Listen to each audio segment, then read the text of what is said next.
Asseyez-vous tranquillement. Nous contrôlerons tout ce que vous verrez et entendrez. Asseyez-vous, messieurs. Installez-vous confortablement. Vous écoutez le podcast en mode libre. Bonjour à tous et bienvenue dans ce nouveau podcast. Aujourd'hui, la semaine 48 a été un petit peu chargée, ça dépend comment on l'entend. Donc, il y aura du wine au programme, il y aura aussi la société Crossover qui s'occupe aussi de wine. Il y aura aussi le nouveau Proton qui est sorti avec pas mal de choses, c'est-à-dire que les jeux, il y a beaucoup moins de jeux. Ah, ça y est, je me perds, excusez-moi. L'anti-cheat commence à sauter. Il y aura aussi, on va parler de Steam, de la Steam Deck. Apparemment, Valve va dévoiler les conditions d'emballage de la console. Et on finira sur une petite note de Nowtech qui a fait une petite bourde. Je sens qu'on va rigoler. Sur ce, je vais saluer mes compères. Bonsoir. Hello. Bonsoir les filles. Pas trop en forme aujourd'hui. En fait, on attendait les prénoms, en fait. Voilà. Ah, désolé. Enfin, on va vous citer. Alors, il y a Airboxer, Maître Salut. Airboxer, voilà. Ah, enfin un peu de reprise, enfin un peu de sérieux, merci beaucoup. Désolé. On a Cédric aussi, bon, on ne le présente plus. Il traîne dans tous les podcasts. Non, Ça va être maintenant Cédric, qu'on présente plus, qui est de partout. Hello. Voilà, partout, dans tous les podcasts, Burger Tech, l'apéro des papas manchots. Tu n'en as pas un troisième aussi? On en a rajouté plus, informé sur la tech. Voilà, voilà, c'est bon, je crois qu'on a fait le tour. Tu as aussi des chaînes YouTube aussi, je crois, non? C'est ça, mais on en parlera la prochaine fois. Donc, voilà. Et notre ami Klaus, qui lui aussi participe à deux podcasts chez GLF et aussi chez nous. Donc voilà, eh bien, on va attaquer Salut avec... Klaus. Il a pas eu le temps de dire bonjour quand même. Ah, Si, j'ai dit tout à l'heure, mais salutations. excuse-moi, c'est déchaîné ce soir, c'est bien. Non, pas déchaîné, il se prépare parce que demain il va défoncer son formateur Linux pour lui annoncer qu'il a installé les Arch, donc voilà quoi. Non, je le vois pas demain, c'est la semaine prochaine. Ah d'accord, il faut une semaine pour se préparer. Mais non, mais c'est parce que je le vois pas, hein, je l'ai pas cette semaine en cours en fait. Ah d'accord, ok. Non, puis c'est la neige, ça sent la neige. Là, va y avoir 1 mètre de neige cette nuit, donc voilà. Il se prépare. Non, il y a pas de neige chez moi, il y en a une fois tous les 50 ans, donc... Ben, ça tombe bien, c'est cette année.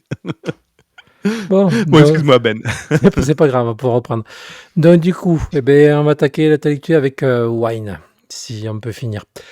Donc, on apprend que la version Wine de 6.23 est sortie. Donc apparemment, ce sera peut-être la dernière, parce que le Wine.7 sortira en mois de janvier. Donc, qu'est-ce qu'ils nous ont mis? Apparemment, pas grand-chose pour nous, les petits utilisateurs assez novices. C'est-à-dire que c'est plein de trucs marqués en chinois. On s'en fout. Bon, par contre, les amateurs de jeux GTA seront contents, parce qu'apparemment, le lanceur de chez Rockstar marche. Donc, c'est quand même bien. Surtout si vous avez acheté le jeu en mode CD. C'est-à-dire que là, normalement, vous devriez pas y avoir trop de problèmes. Voilà. Ensuite, pas grand-chose à se mettre sous la dent. C'est plutôt réservé vraiment au tech. Voilà, moi, je suis pas un tech, mais bon, c'est quand même bien de le dire. Je crois qu'Airboxer, tu voulais rajouter quelque chose par rapport à la société Crossover qui s'occupe de Wine aussi. Ouais. Non mais quand ils ont fait leur... déjà c'est comme si c'est une sortie bimensuelle en fait. Là ils l'ont sorti vendredi. Et dans la news qui est sortie, le premier truc qu'ils ont fait, c'est de taper directement chez leur cœur de cible, c'est-à-dire les utilisateurs de macOS X, en annonçant directement qu'ils font le portage pour Mount Manager and Core Audio de Live Conversion to PE. Ça signifie que leur cœur de cible, c'est les utilisateurs de macOS X, donc ils oublient les pauvres petits utilisateurs sous Linux. Donc c'est un peu lié en fait. Donc là, en fait, ils vont faire un portage pour faire en sorte que la compatibilité de Core Audio pour Mac soit compatible. Et ça rejoint exactement le crossover qui est justement... La 21.1 est sortie récemment, en fin novembre, début décembre. Là. Donc elle est proposée pour pas très cher. Et normalement, il va y avoir un full portage pour tout ce qui est l'accessibilité de Microsoft Outlook 2016 et de la suite Office 365 pour pouvoir l'utiliser directement sous Mac en utilisant Crossover. Pour ceux qui ne connaissent pas, Crossover c'est la version propriétaire de Wine. Donc elle n'est pas accessible, il y a des patchs à l'intérieur, il faut bien que l'équipe de Wine y vive, et donc c'est tout à fait compréhensible que leur cœur de cible c'est avant tout les utilisateurs de Mac. Donc les utilisateurs de Mac, eux, ils sont très contents d'avoir cet outil, parce qu'il marche super bien, il fait aussi tourner de super jeux comme GTA Online. On a quoi d'autre? On a aussi GTA 5 qui tourne, donc c'est déjà pas mal, à la fois pour faire de la bureautique et pour faire les jeux. Ce qui est très cool. Et nous, la contribution, c'est que les utilisateurs de Mac, eux, ils payent. Donc l'argent qui est récupéré, il permet de payer l'équipe de Wine. Par derrière, nous, nous les utilisateurs Linux, on en profite. Ça paye l'équipe de Wine pour son développement et ça paye aussi la petite équipe très réduite de 4 à 5 développeurs qui travaillent sous Proton. Donc voilà, quoi. Donc quelque part, c'est très très bien. Tout est lié, comme on dit. Très bien. Je crois que là, j'aurais pas dit mieux. Merci pour cette approche. C'est vrai que voilà, au bout d'un moment, sous Linux, on ne peut pas avoir tout gratuit. Il faut bien que, comme me dit Boxer, il faut que les développeurs mangent. Donc voilà, c'est quand même bien de le préciser aussi. Ensuite, Je vais juste ajouter un petit truc. oui, Si tu peux, juste 30 secondes. Tu avais parlé du développement de Wine 7.0, donc ça va être le développement, le code release, il commence le 10 décembre 2021. Donc là, comme tu as dit, le Season 3, c'est la dernière version de développement. Le code release, il commence le 10 décembre 2021. Donc tout le mois de décembre jusqu'à début janvier, ils vont être concentrés uniquement sur des bug fixes. Donc ça va être Wine 7, Release Candidate 1, etc. etc. voilà, Donc ça va être la nomination, ça va être comme ça. ça sera plus intéressant quand le Wine 7 va sortir, enfin version 7, parce que là, automatiquement, il y aura des nouveautés. Donc il va falloir attendre sur le mois de janvier, si j'ai bien compris, c'est ça? Ouais, c'est ça. Et le deuxième truc aussi à savoir, c'est que là, ils parlent de PE. Donc, ce qu'ils veulent faire, en fait, PE, ça signifie Portable Executable. Donc, c'est des noms de fichiers de la nomenclature de Windows pour tout ce qui est fichier UEFI, exe, .dll, .fichier, .ocx. Et donc, ça va servir à ça, quoi. Donc, il leur reste quelques fichiers à pouvoir transcrire en PE, et après normalement Wine.7 on va pouvoir considérer ça comme une version quasiment, je dirais pas professionnelle, mais ce sera un bon portage, quoi. Donc voilà, je referme la parenthèse. Merci. Donc si je résume, la mise à jour là est plus une mise à jour technique orientée Mac, c'est ça?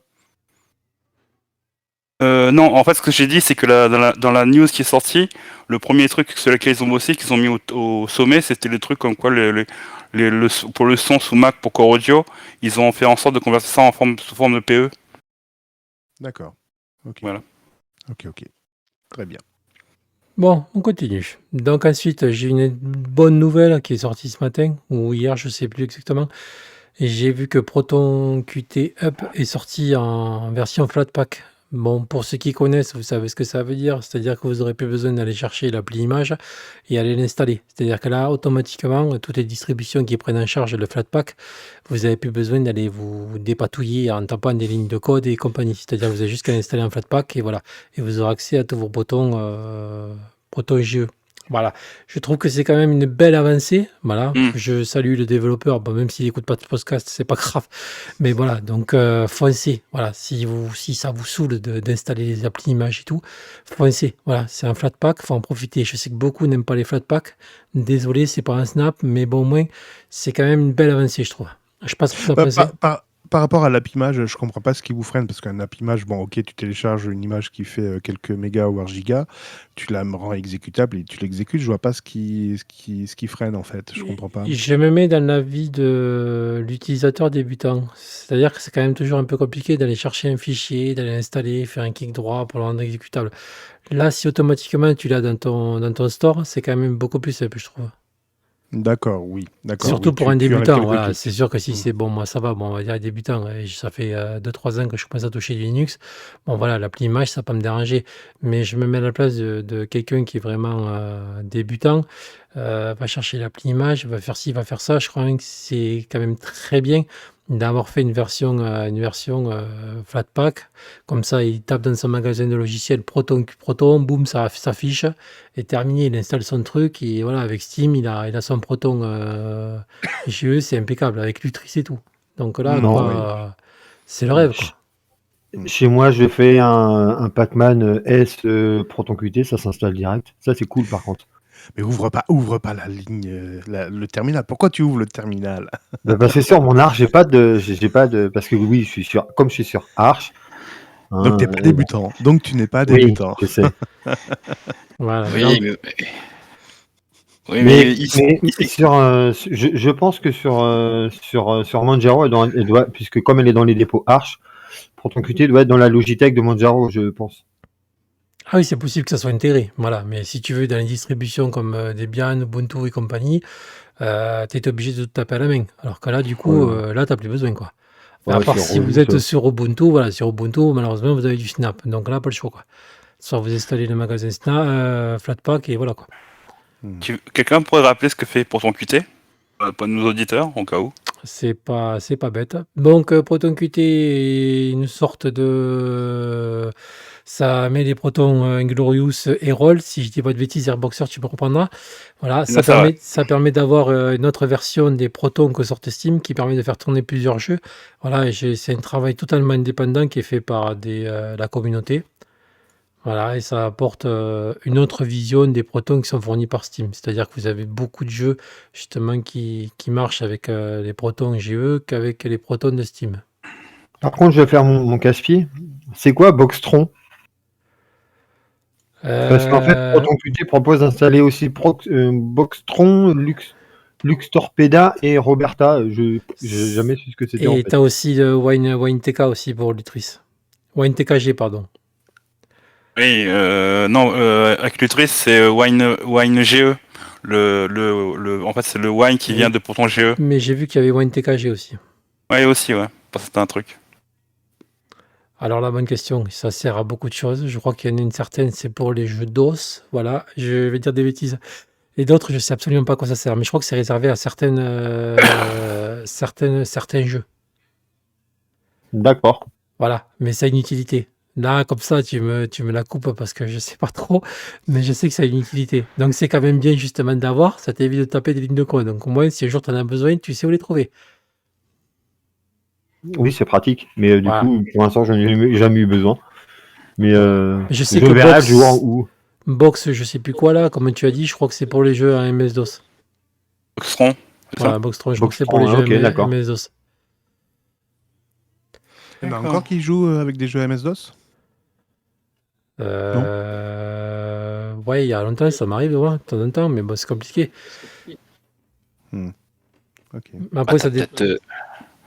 T'as peut-être aussi la catégorie des joueurs, ce qu'on appelle les speedrunners, tu sais, les gens qui essaient de finir les jeux très rapidement, quoi. Il faut que tu joues sur la vieille version DOS si t'as des jeux comme ça, si tu veux battre des records des speedrunners, quoi. D'accord. Parce que t'as pas le droit. Quand tu fais du speedrun, t'as pas le droit d'utiliser l'émulation, il te faut impérativement le jeu original. C'est pas vrai. Oui. D'accord. Du coup, avec votre histoire de WineGE, je sais pas quoi, là, via Lutris, du coup, j'avais jamais été chercher. Et en effet, ouais, en fait, du coup, il y a peut-être un jeu, en fait, qui vient de changer de distributeur, en fait, Arcade, suivant comment vous voulez le prononcer, qui est passé donc de XL Game à Kakao Games, que en fait, je n'arrive même avec Steam. Steam là, a fait le transfert aussi. Et même avec Steam, j'arrive pas à le lancer en fait. Je sais pas pourquoi, mais quel que soit le proton que je mets, j'arrive pas à le lancer.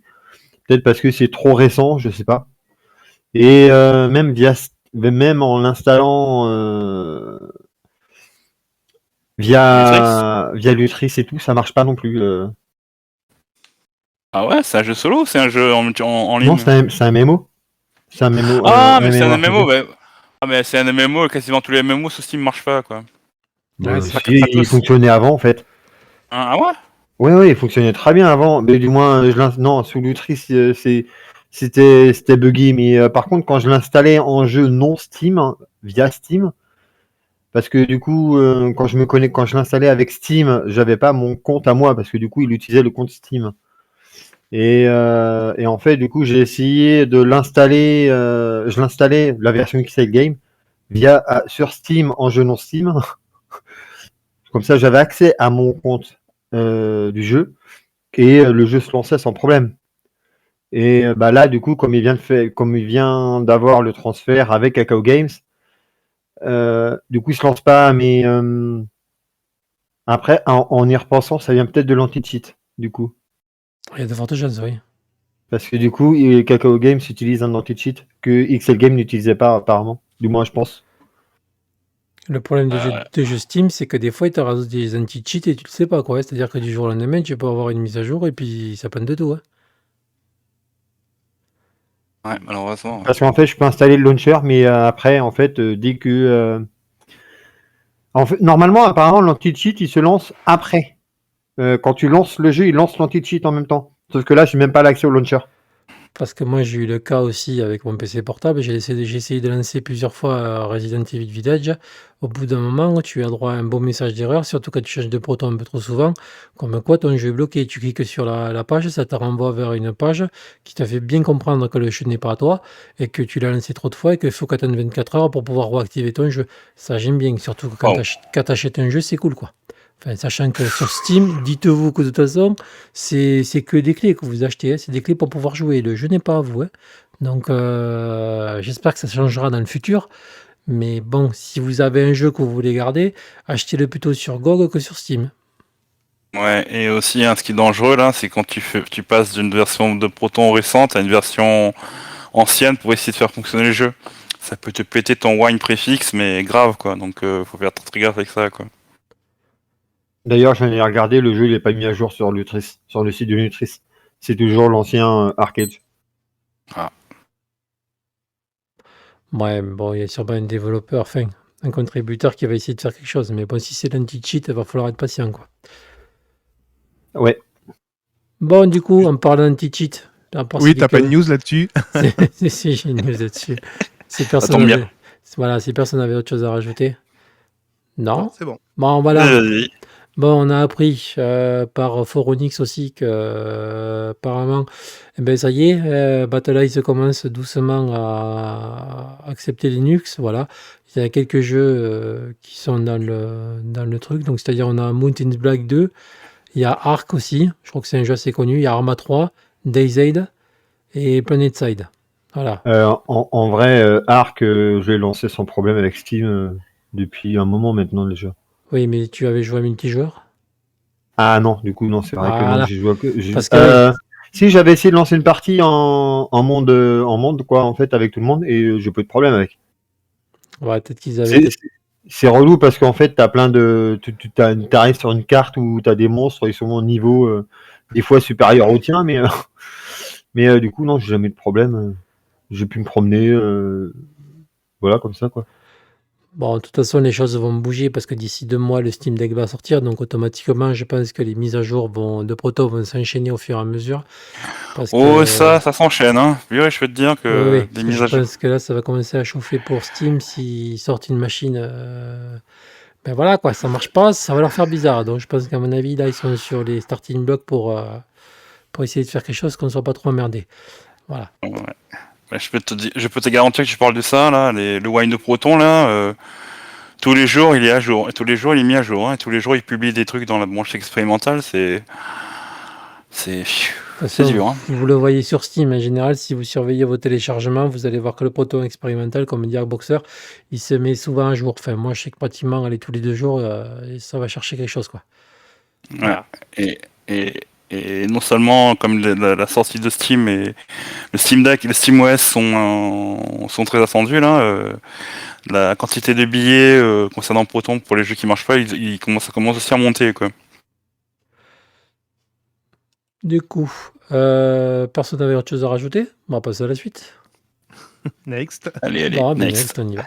En parlant du Steam Deck, donc apparemment sur Cubic et Frandroid, enfin tous les sites qui en ont parlé, on retrouve le Steam Deck dans la version qui va être livrée. Donc, bon, on voit l'espèce de trousse qu'ils fournissent. Par contre, ce qui me met un peu hors de moi, c'est l'espèce de carton, quoi. Je sais pas Le si carton de livraison? le carton de livraison, oui, de la console. Pourquoi? Franchement, c'est un peu ledge, quoi. Pour une machine. Attends, tu parles du carton, l'emballage autour Oui, de la boîte noire ou ouais, autour de la boîte noire qui protège la console. Je le trouve un peu léger quand même. Voilà, moi j'aurais T'as peur vu. qu'il protège pas assez, c'est ça? Bah ouais, c'est un peu léger quand même, hein. Ah oui, t'as peur des chocs pendant le voyage, ce genre de truc, c'est ça? On sait bien comment est traité le D'accord. matériel, mais bon, comment voir, heureusement que la housse a l'air quand même de faire son boulot, heureusement, mais bon. Ouais. Bon, au moins, c'est bien pour les gens qui vont recevoir la console, ils vont savoir comment ça va arriver, c'est cool, comme ça leur met un peu plus l'eau à la bouche.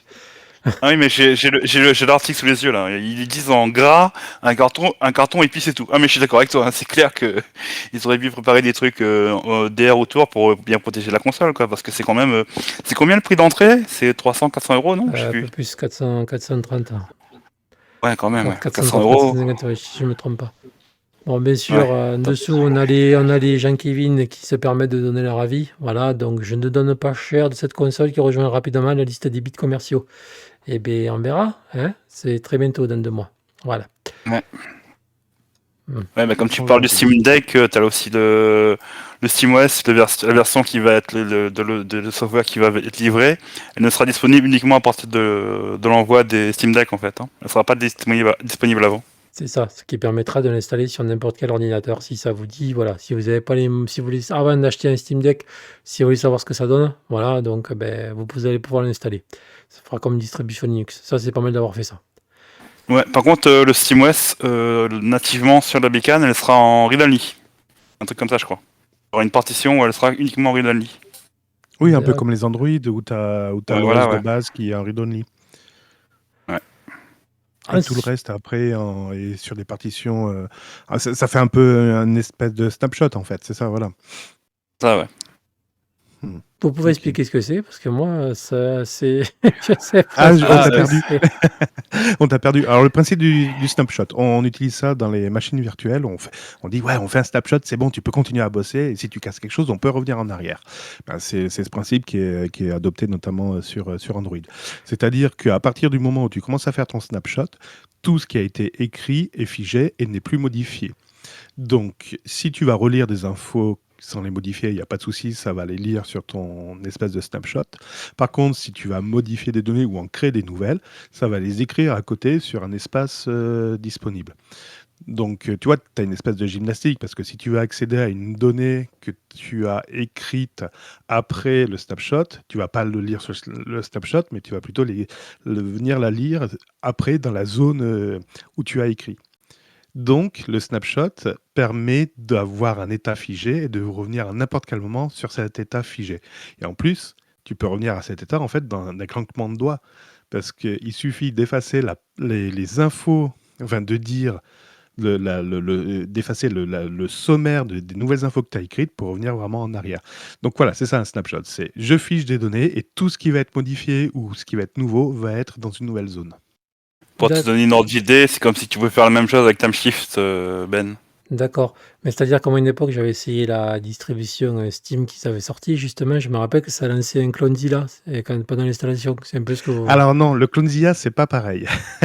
Le Clonezilla fait une copie de tes données. Là, c'est pas du tout une copie, c'est-à-dire on fige l'état des données et tout ce que tu vas écrire et créer va être fait sur un nouvel espace. Par contre, si tu fais aucune modification, ben en fait, j'ai envie de dire, tu prends pas plus d'espace que ton snapshot en lui-même. Qu'un clone, c'est tu récupères toutes les données en l'état, tu mets ça de côté dans un petit backup.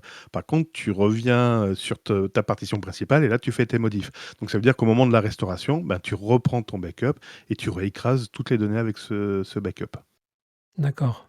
Tu vois, la notion est un peu différente. J'ai envie de dire, le résultat est à peu près équivalent, sauf que le temps de traitement n'est pas tout à fait le même et l'espace n'est pas non plus tout à fait le même. D'accord. Bon, ben, du coup, j'espère que vous avez tous compris. Voilà. Bon, du coup, on passe à la news suivante. Donc, encore du Steam. Donc, voilà. Donc, apparemment, eh ben, je ne sais pas ce qu'ils ont, mais vont s'attaquer au Chrome OS. Donc, bientôt, vous allez pouvoir jouer à Steam sur votre Chrome OS. Par contre, je voudrais bien savoir comment ça va se passer, parce que quand on connaît les Chrome OS, c'est pas Donc, ils sont en train de porter l'application sur Chrome OS, c'est ça? C'est ça. Donc, Ce qui est pas déconnant, parce que déjà dans Chrome OS, on peut déjà intégrer la bibliothèque d'applications Linux. Donc il y avait déjà une oui, espèce de les Flatpak, compatibilité. apparemment, tu pouvais déjà intégrer les Flatpak. Mais moi, ce qui me fait peur, c'est la puissance des machines, quoi. Les Chrome OS, c'est pas non plus des foudres de guerre. Donc, tu vas Oui, jouer à quoi, là? Tu vas jouer à Tetris avec? c'est partout pareil. Hein. T'achètes À un moins PC à 200 à euros. moins que tonton Gabe ait encore quelque chose à nous cacher sous le chapeau. Il faudrait pas qu'il nous sorte une sorte de cloud, de cloud gaming. C'est peut-être possible, le connaissant. Ah, peut-être. Parce que alors là, s'il nous sort un cloud gaming, si vous achetez les jeux et que vous avez le droit d'y jouer en mobilité, là, je pense qu'ils ont tout gagné. D'ailleurs, je me demande même pourquoi ils le font pas, d'ailleurs. Mais Google s'était déjà essayé, c'est cassé les dents avec leur offre, comment ça s'appelait? Leur plateforme Stadia, mais c'est encore en vie, Stadia. Oui, commercialement, c'est encore en vie. Voilà, mais bon, c'est sûr, quand on part comme le GeForce Now, voilà, le problème, c'est qu'en plus, vous êtes obligé de porter vos jeux et en plus, vous êtes obligé de payer. Ah. Et oui, Eh bien. c'est ça le problème. Parce que j'ai essayé, moi, bon, on peut jouer sous Linux, vous avez 2-3 applications, on peut le faire. Mais en plus, vous êtes obligé de payer, mais en plus, ça vous demande de vous lier à vos bibliothèques de jeux, c'est-à-dire Steam, Epic et tout ça. Donc là, je vois pas trop l'intérêt, quoi. Alors que là, si Steam s'amusait justement à ouvrir un cloud gaming, allez, au pire, bon, je sais pas, et qu'on puisse jouer à nos jeux sans payer, ça serait le rêve. Moi, je préférerais payer allez, 2-3 euros de plus pour chaque jeu, mais qu'on ait droit justement de jouer en ligne, ça serait cool. Le problème du cloud gaming, c'est qu'il faut avoir les reins assez solides. Alors pourquoi ils développeraient une console de jeu déjà et en même temps ils feraient du cloud gaming? Parce qu'il faut des sacrés bêtes de course en face et puis avoir un sacré réseau parce qu'il faut pas des temps de latence trop dégueux. Donc tu penses qu'ils Je feraient sais les pas, deux en parallèle ça me paraît et du bizarre. matériel et du Ça me cloud paraît gaming? bizarre, parce que quand tu vois les specs d'un Chromebook, bon, enfin, il y en a quand même qui dégomment un petit peu, mais enfin, il faut quand même, ça vaut aussi cher qu'un PC normal sous Windows, enfin, que sous Windows, qu'on peut monter sous Linux. Donc, à ces cas-là, autant le prendre directement sous Linux et Windows, plutôt que le prendre en Chrome OS. Mais quand on voit le premier prix, le prix d'appel, 300 €, t'as rien, quoi. La carte graphique, c'est pour faire de la bureautique, quoi. Oui, mais Ben, c'est ce que je te disais, c'est comme le problème des PC. Il y en a qui vont acheter des PC à 300 €, évidemment, qui vont pas pouvoir jouer à des jeux où ça demande 100 FPS, évidemment. C'est simplement un appel d'offres en disant oui, vous pouvez maintenant jouer sur Chrome, mais Chrome OS. Mais évidemment, si tu as pris le Chrome OS avec la machine à 300 €, ça va pas. Enfin, tu vas jouer à Tetris, quoi. Ouais, mais je vois pas l'intérêt, mais enfin bon, je cherche.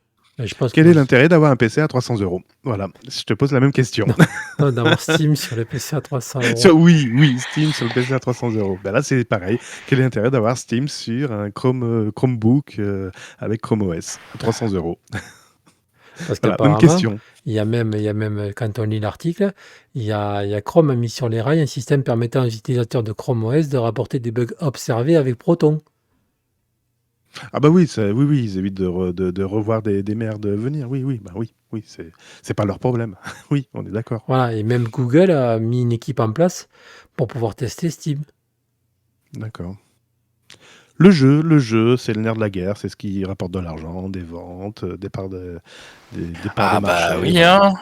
Quand tu vois que tout le monde ces temps-ci s'essaye à sortir sa propre console, la GPD Win, la Steam Deck, la Alien Hero, je sais pas trop quoi, le One X Player, tout ça. Donc apparemment, ça semble pour la décennie à venir, ça semble être un gros segment de marché, quoi. Donc voilà, Mais quoi. en fait, tout le monde s'est réveillé. Moi, je vais vous dire ce qui se passe dans les réunions. Hein.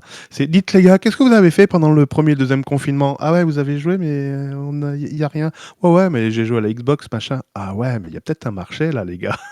Voilà, Ouais. ils se sont réveillés. Ah, mais attendez, le coronavirus, il est pas encore mort. C'est bon, allez, pour le 22e confinement, on va sortir notre console. Ah bah ça peut être un outil pour accompagner les futurs confinements, hein, on sait jamais, hein. Donc voilà, quoi. Parle pas de malheur. Parce que c'est Non, vrai. mais Il faut pas dire, oui, il faut pas dire ce qu'ils vont Ouais, pas bah, annoncer. c'est vrai, bon, parce que je sais bien qu'ils se réunissent demain, mais bon, voilà, c'est bon. Hein. On n'a rien annoncé, on ne sait pas, hein, vous inquiétez pas. Hein. Et on ne sait pas. On s'est Même réunis. si on savait, on le dirait pas. Bon, sur ces bonnes paroles. Ah, ben on va continuer. Donc, on va continuer. Donc, tranquillement, ma pause au boulot, j'ai regardé une vidéo et devinez sur quoi je suis tombé. Tu t'es pas fait mal. Non, je me suis pas fait mal, justement. On avait notre ami de Chine. T'es tombé sur un gars qui fait de la programmation sous shell, c'est ça, en 5 cours? Ah non, du tout. D'ailleurs, si vous avez besoin de cours, Airboxer s'est amusé sur sa chaîne, justement, à faire un peu des cours, justement, en shell. Donc, si vous voulez aller Et je voir. trouve, franchement, l'initiative... Alors, je les ai pas vus, donc ce serait malvenu que je le, Ouais, que je le casse. choisis bien les mots que tu vas employer. Non, mais Ça sérieusement, risque je l'ai pas d'être vu. ton dernier podcast si tu veux retourner dans le Nord. Fais très attention aux mots que tu vas employer. Nous t'écoutons, tu as notre attention. Franchement, je l'ai pas vu, donc je peux pas dire si c'est nul ou si c'est bien. Par contre, ce que j'adore, c'est l'initiative. Voilà. Après, je regarderai et je te dirai. Mais voilà. Ouais, non, voilà. mais je vais être honnête avec toi. Moi, mon but, c'est pas de faire pas de faire une énième formation sur le shell sur YouTube. Moi, mon but, c'est si des gens estiment qu'ils sont en train de faire des codes de programmation sous shell, s'ils veulent voir leur niveau par rapport à moi, c'est moyen de se jauger pour voir s'ils sont à un bon niveau, un niveau débutant, ce genre de truc, quoi. Ou Ça, le but. ou un niveau supérieur au tien. Voilà, on peut le dire. C'était Non ton dernier podcast, je te le confirme. Très bien. Bonne soirée. Au revoir. Ouais. non, l'initiative est louable. J'adore le fait que tu fasses ça. Voilà. Après, je regarderai. En effet, je pense que j'apprendrai des choses. Je suis toujours en train d'apprendre. Donc, Oui, à la fin de la première vidéo, il y a un petit exercice. c'est vrai. Ah, génial. Et dans la deuxième, c'est la correction. Je D'accord. suis sûr que tu vas tricher, tu vas aller directement à la deuxième, toi.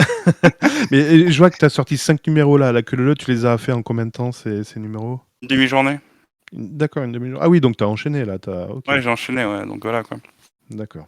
Ok. Bon, mais génial. Donc oui, mais par contre, c'était Benoît, c'était pas cette C'était vidéo. pas cette vidéo. Excuse-moi. Donc voilà. Je suis tombé sur une vidéo de Nowtech qui parlait, c'était Guillaume Slash, enfin anciennement, parce que maintenant il ne fait plus de vidéos, il est parti dans le collectif Nowtech. Et maintenant, il Et- s'appelle comment alors? Ben, il s'appelle toujours pareil. Guillaume Anti-Slash? Guillaume Pardon. Slash. Déconne pas, parce que c'est un jour qui vient, parce que vu qu'on va pas être trop gentil là. Oh, avec mais c'est lui. gentil. Non, mais là, c'est gentil. On se moque sur un prénom, on a le droit, non? Enfin, sur Voilà. un En pseudo. plus, il est de chez moi, il a fait de ma région en plus. Bon, enchanté. Donc, en plus, j'ai parlé avec lui il y a très longtemps, hein, de vive voix en plus. Bon, bref, pas grave. Je continue. Du coup, ben, il m'a extrêmement déçu. Donc, il parlait sur une vidéo de Edge, et puis comme un con, je sais pas pourquoi je suis allé voir la vidéo, mais en fait, j'ai bien fait. Cédric, si tu peux nous passer l'extrait? Ah, mais bien sûr, mais t'as oublié de dire que l'heure est grave. Oui, l'heure est grave. L'heure est très grave. Tu m'as déçu, Guillaume. Comment mon père, qui a 70 ans, qui est sous Linux depuis 5 ans, va prendre en compte cet extrait? Écoutez donc. Ou pardon, c'est pas ça, c'est ça. Le problème de Linux, c'est qu'il faut beaucoup chercher pour certaines choses. Non, mais après, Linux, je trouve honnêtement que c'est pas encore user-friendly. Hein. Il y a encore beaucoup de trucs à faire en ligne de commande. Si tu maîtrises pas la ligne de commande sur Linux, c'est galère, quoi. À moins que ça soit vraiment juste pour surfer sur du web. Mais au bout d'un... surtout, le problème de Linux, je trouve, c'est c'est pas encore unifié la façon d'installer des applis. Alors si, en ligne de commande, c'est unifié. Tu peux tout faire en ligne de commande, là, ok. Mais en GUI, en GUI, en Graphical User Interface, c'est pas du tout encore unifié. Alors, je vais commencer à me moquer. Guy, j'ai mon pote Guy, je sais pas ce que c'est. Guy, voilà. Parce qu'il parlait du terminal. Non, de l'interface graphique. Interface graphique. Pas Voilà. l'interface graphique. Voilà. Bon, voilà, ça c'était le truc gentil. Mais il est méchant. Il est, Il est enfin, très très méchant. tu vois. Alors, je j'ai pas vu sa vidéo en entière, encore une fois, mais j'ai l'impression qu'il fait partie des gens qui critiquent parce qu'ils ont testé pendant 1 heure, 24 heures, allez, 2 jours, mais sans forcément être allé plus loin. C'est l'impression qu'il donne avec cette critique. Mais bon. Qu'est-ce que tu voulais rajouter déjà, Ben? Ben, le problème, c'est que moi, je suis un débutant sous Linux et je me balade pas en permanence sur du terminal. Et j'utilise pratiquement Linux 99,9% du temps en mode graphique. Et je joue, je fais tout, je lis mes mails, je fais tout. Ça me sert pas qu'à me lire des mails et à me taper la bureautique, je fais du jeu avec. Et d'autres choses, je regarde la télé, je fais plein de choses. D'accord. Comme si j'étais sous Windows. Tu me rassures. Donc, il n'y a pas que mon père qui ne sait pas ce que c'est un terminal. C'est surtout ce qui m'a tué, c'est la dernière avant la fin de la vidéo, dire qu'il ne confierait pas un Linux à ses parents, mais il préférait confier un Windows 11 à ses parents, bourré de pubs et d'autres conneries. Et Dieu sait que quand on est sous Windows, il faut faire gaffe là où on clique. Bon, sous Linux aussi, parce que sinon il y en a certains qui vont me rattraper dans les commentaires et me dire « Ouais, Linux aussi a des virus ». Bon, on le sait. Mais c'est quand même plus sécure d'être sous Linux que de laisser quelqu'un qui ne se connaît pas sous Windows, quoi. Mais attends, alors il dit que Linux est bon à surfer sur Internet, à relever ses mails et à peine à installer des logiciels parce que c'est pas user-friendly, donc il ne laisserait pas ses parents aller sous Linux. Déjà, est-ce qu'il a tenté le coup, déjà? C'est la première question. Et ça veut dire que ses parents font autre chose qu'aller sur Internet, regarder des vidéos YouTube de chats. Enfin, ils font quoi, ses parents? Cela ne nous regarde pas. Parce que je le rassure, même YouPorn, ça fonctionne hein, sur Linux et il n'y a pas besoin de taper de ligne de commande. Non, mais ce qui me tue, c'est que voilà, il a quand même fait des vidéos où justement il prenait qu'Android c'était le mal, enfin Android, pardon, excusez-moi, Google c'était le mal et tout, il a dégoogliser son téléphone et tout, enfin voilà, il me paraissait vachement ouvert sur tout ce genre de trucs, et même il parle d'Internet Explorer et de Internet Explorer, putain, je suis encore resté à l'an 2000 moi. Edge, Version 10, 11, t'en es où là? voilà, Tu fais encore l'installation d'OCX, non? Ça va? non, ça, de Edge. Voilà, de Edge en disant que même de Chrome, que c'est pas bien justement, et niveau sécurité et tout ça, que c'est quand même bien de s'occuper de ses données personnelles. Et là, il descend Linux, mais là, j'ai pas compris quoi. C'est vrai, en tout cas l'extrait, ça rejoint ce que je disais au début. J'ai l'impression qu'il l'a testé 2 minutes, il s'est assis sur des... Enfin, il a pris pour vérité des on-dit, hein. C'est l'impression qu'il donne, franchement. Des on-dit, oui, il faut de la ligne de commande, donc tu donnerais pas ça à des gens qui connaissent pas du tout ce que c'est un ordinateur ou Linux. Je le répète, mon père a 70 ans, il sait à peine ce que c'est un ordinateur, et pourtant ça fait 5 ans qu'il est sous Debian. J'ai dit Debian, hein, Debian, avec, et attendez, c'est pas la version KDE ou la version je sais pas quoi, c'est un GNOME, un bureau GNOME. Mon père est sous GNOME Debian, voilà, et ça fait 5 ans.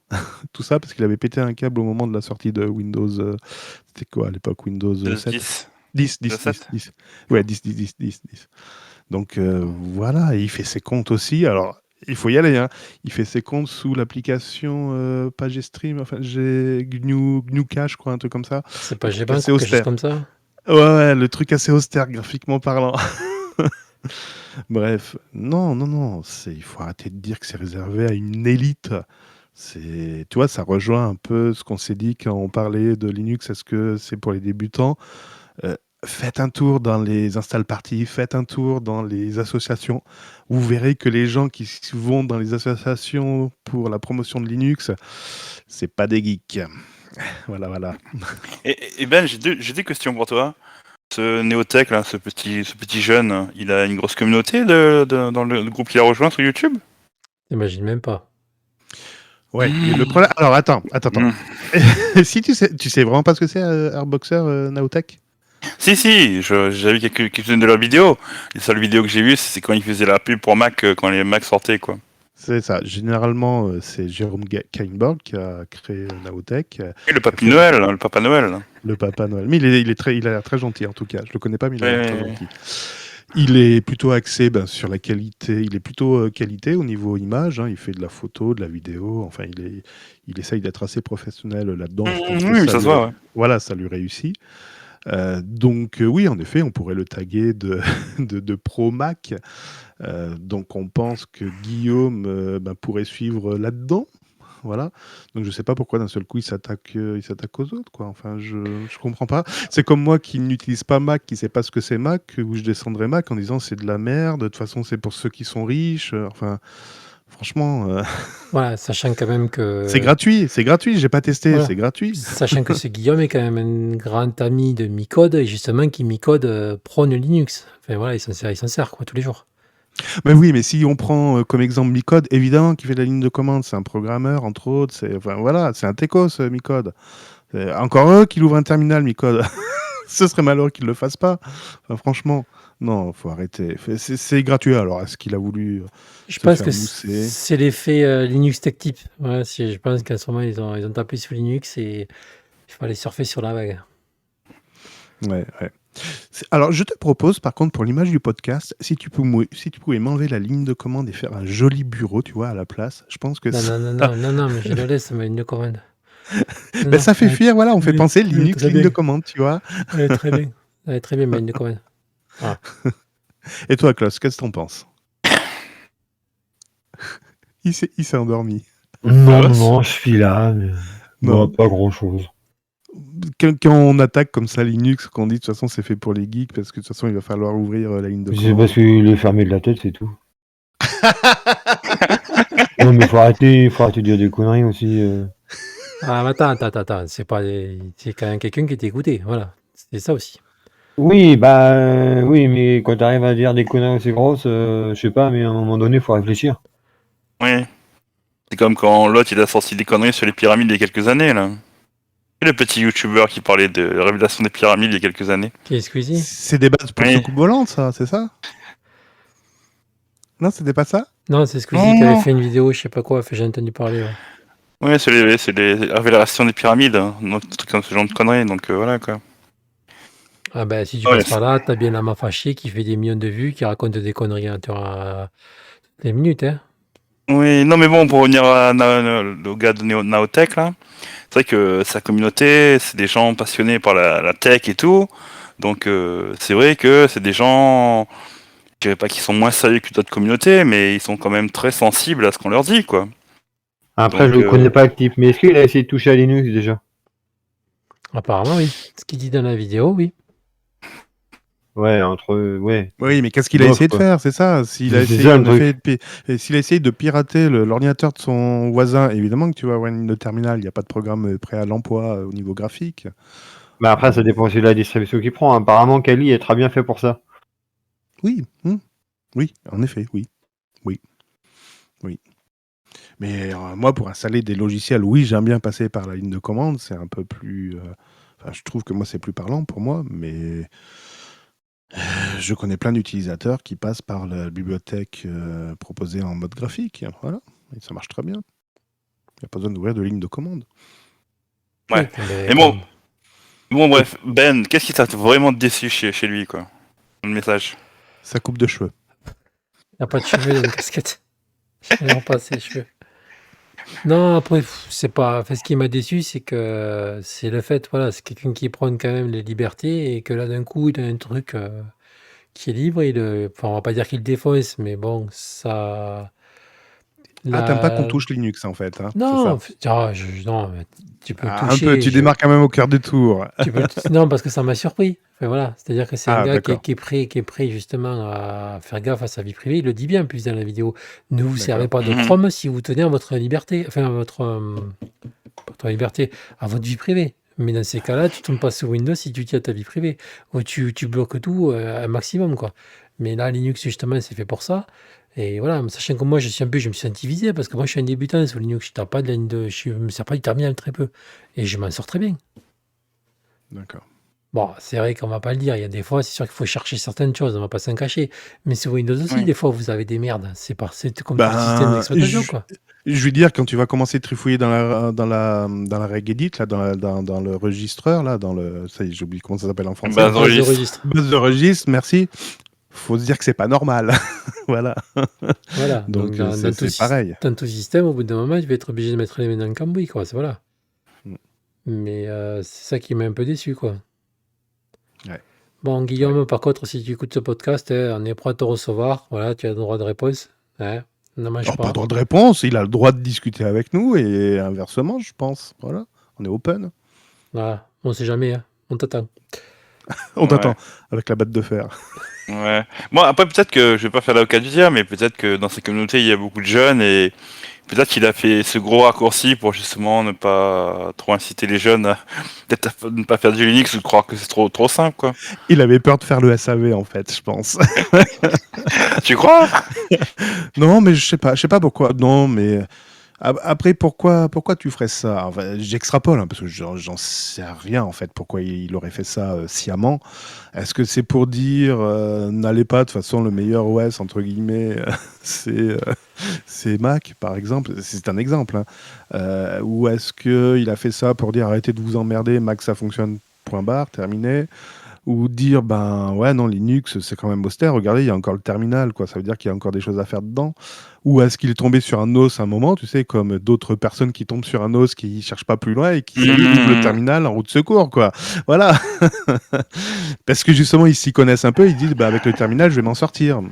Ouais, non, mais quand j'entends Ben me dire que c'est quelqu'un qui s'est dégoogliser son smartphone, je me dis quand même que le mec, il a quand même un certain background technique, quoi. Donc, en faisant ça de sa bouche, c'est vrai que c'est un peu bizarre, quoi. Ou à moins que c'est peut-être pour préparer une vidéo, justement, pour réaction par rapport à ça, quoi. Non, puis dire que ouais, il y a un terminal, c'est qu'il y a encore des trucs à faire, c'est une excuse un peu bateau, puisque sous Windows, c'est un terminal aussi. Le PowerShell, c'est un terminal. Ah, mais Et, carrément. Mais et carrément. en fait, tu peux tout faire hein, aussi. C'est un peu plus galère apparemment sur Windows que sous Linux, mais tu peux faire, tu peux tout faire en ligne de commande aussi. Ne tombe pas dans la facilité. Windows, c'est pas forcément le. Pardon, excusez-moi. Alors, on en était où? Non, mais peut-être que voilà, il est tombé en effet, comme tu dis, il a modifié son Android, donc il doit y toucher. Donc à un moment, il a dû ouvrir le terminal parce qu'il pouvait pas faire autrement. Donc il se dit, ben merde, si c'est quelqu'un de novice, je me vois mal lui demander d'ouvrir le terminal. Surtout quand tu commences à expliquer ce que ce sont des droits et qu'il va falloir modifier des droits sur des fichiers. Alors là, t'es pas sorti de l'auberge. Donc peut-être. Je sais pas. Justement, oui, quand tu dis qu'il a droit à un droit de réponse, c'est même une discussion, quoi. Oui, ce serait intéressant de connaître son point de vue, mais de manière plus détaillée. Oui, c'est vrai, ouais. Non, mais je pense qu'il va peut-être faire une petite vidéo, ou sinon peut-être en parler sur les réseaux sociaux. Il y a sûrement des gens dans la communauté de Naotech qui sont sous Linux et que ils vont aussi Je crois réagir. pas, c'est plutôt des Mac addicts. Donc, Naotech, c'est D'accord. ça. Naotech, c'est branché Mac. D'accord, ok. Voilà. Donc, J'ai l'impression que ça donne, oui. C'est l'impression Ouais, que ça oui, donne. c'est branché Mac à fond. Donc, ça m'étonnerait. D'accord.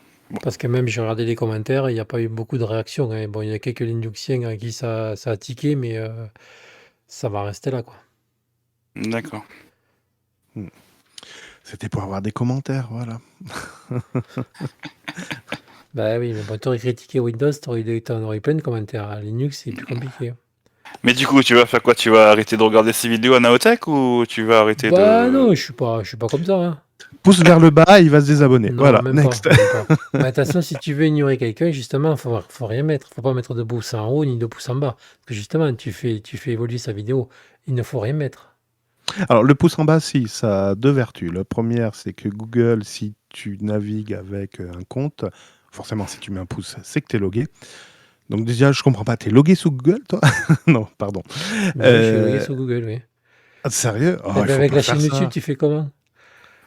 Ah oui, pour publier, pardon. J'ai rien dit. Excuse-moi. Oui, tu as raison.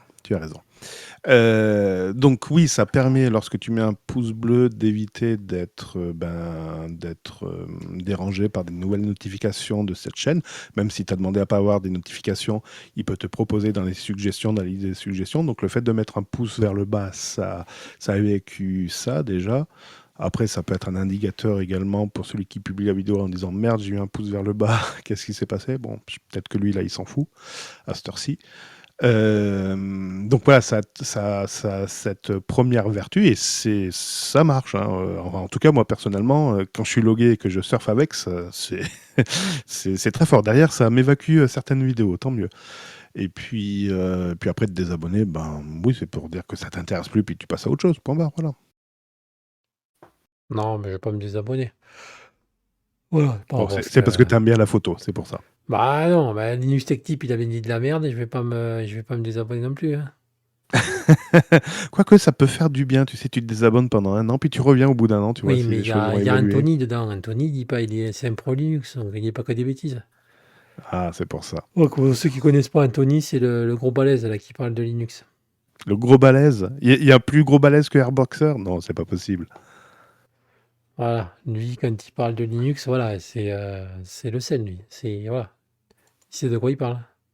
D'accord. Attends, tu parles de gros balèze comme un boxeur dans le sens... quel sens là? Spirituel ou physique? Gros balèze. Alors... Fais très attention à ce que tu vas dire. Tu m'as déjà vu en vidéo, donc voilà, je ne ferai pas de sous-entendu. Maintenant, démerde-toi avec la phrase que j'ai dite. Ouais, tu as 6 vidéos à moi à aller voir ce soir avant demain matin. Fais attention. Moi, ta punition. Ah, pétard. T'as dit un gros mot là. Non, on est à l'antenne. Oh, d'accord. J'ai dit pétard. C'est un gros mot quand même. Non. Ça explose. Un pétard, ça explose. Non, explose sauf quand il est mouillé. Sauf quand il est mouillé. Pétard mouillé, ça explose pas. En continuant dans les vidéos qui défendent pas Linux, on a aussi Linux Tech Tip, justement, qui ont fini leur défi sous Linux. Donc, c'est pas très glorieux non plus. Ouais. Donc, oui. Moi, j'ai pas suivi. Qu'est-ce que ça s'est terminé comment en fait l'histoire? En fait, à la fin, sur la dernière vidéo, ils essayent de se donner 15 défis à réaliser, c'est-à-dire imprimer une page, copier un dossier dans copier un fichier dans un dossier, copier un fichier sur une clé USB, signer un PDF, et je sais plus ce qu'il y avait encore. Ouais, fait des bricoles, fait des trucs habituels, quoi. Bon, déjà, D'accord. qui signe un PDF sous Linux? Bah, il faut avoir le logiciel qui va avec. Signer un PDF. Alors, comment tu veux le signer? Je comprends pas. Alors, Est-ce ce que... qui est bien, c'est que ben, quand tu as un document, c'est un document qu'on t'envoie du Oui, bureau et oui, que tu oui, dois le oui, signer. Mais à oui, écriture manuscrite. oui. Oui, non, signer numériquement, c'est ça, c'est ce que tu voulais dire. Voilà, c'est ça.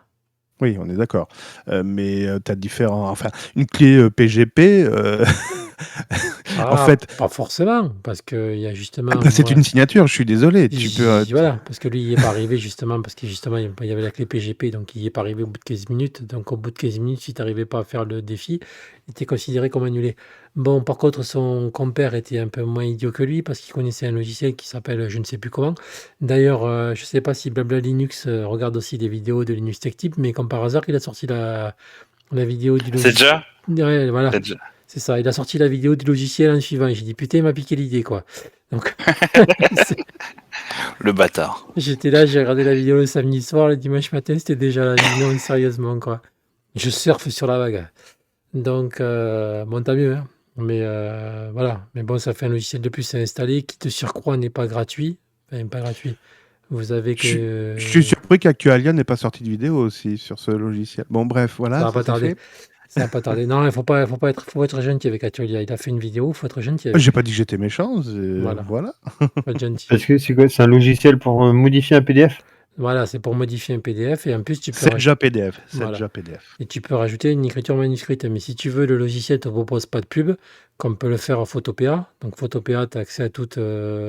C'est un peu comme Photoshop. Moi, je me sers beaucoup parce que c'est quand même pas mal. Tu gagnes du temps par rapport à GIMP, quoi qu'on en dise.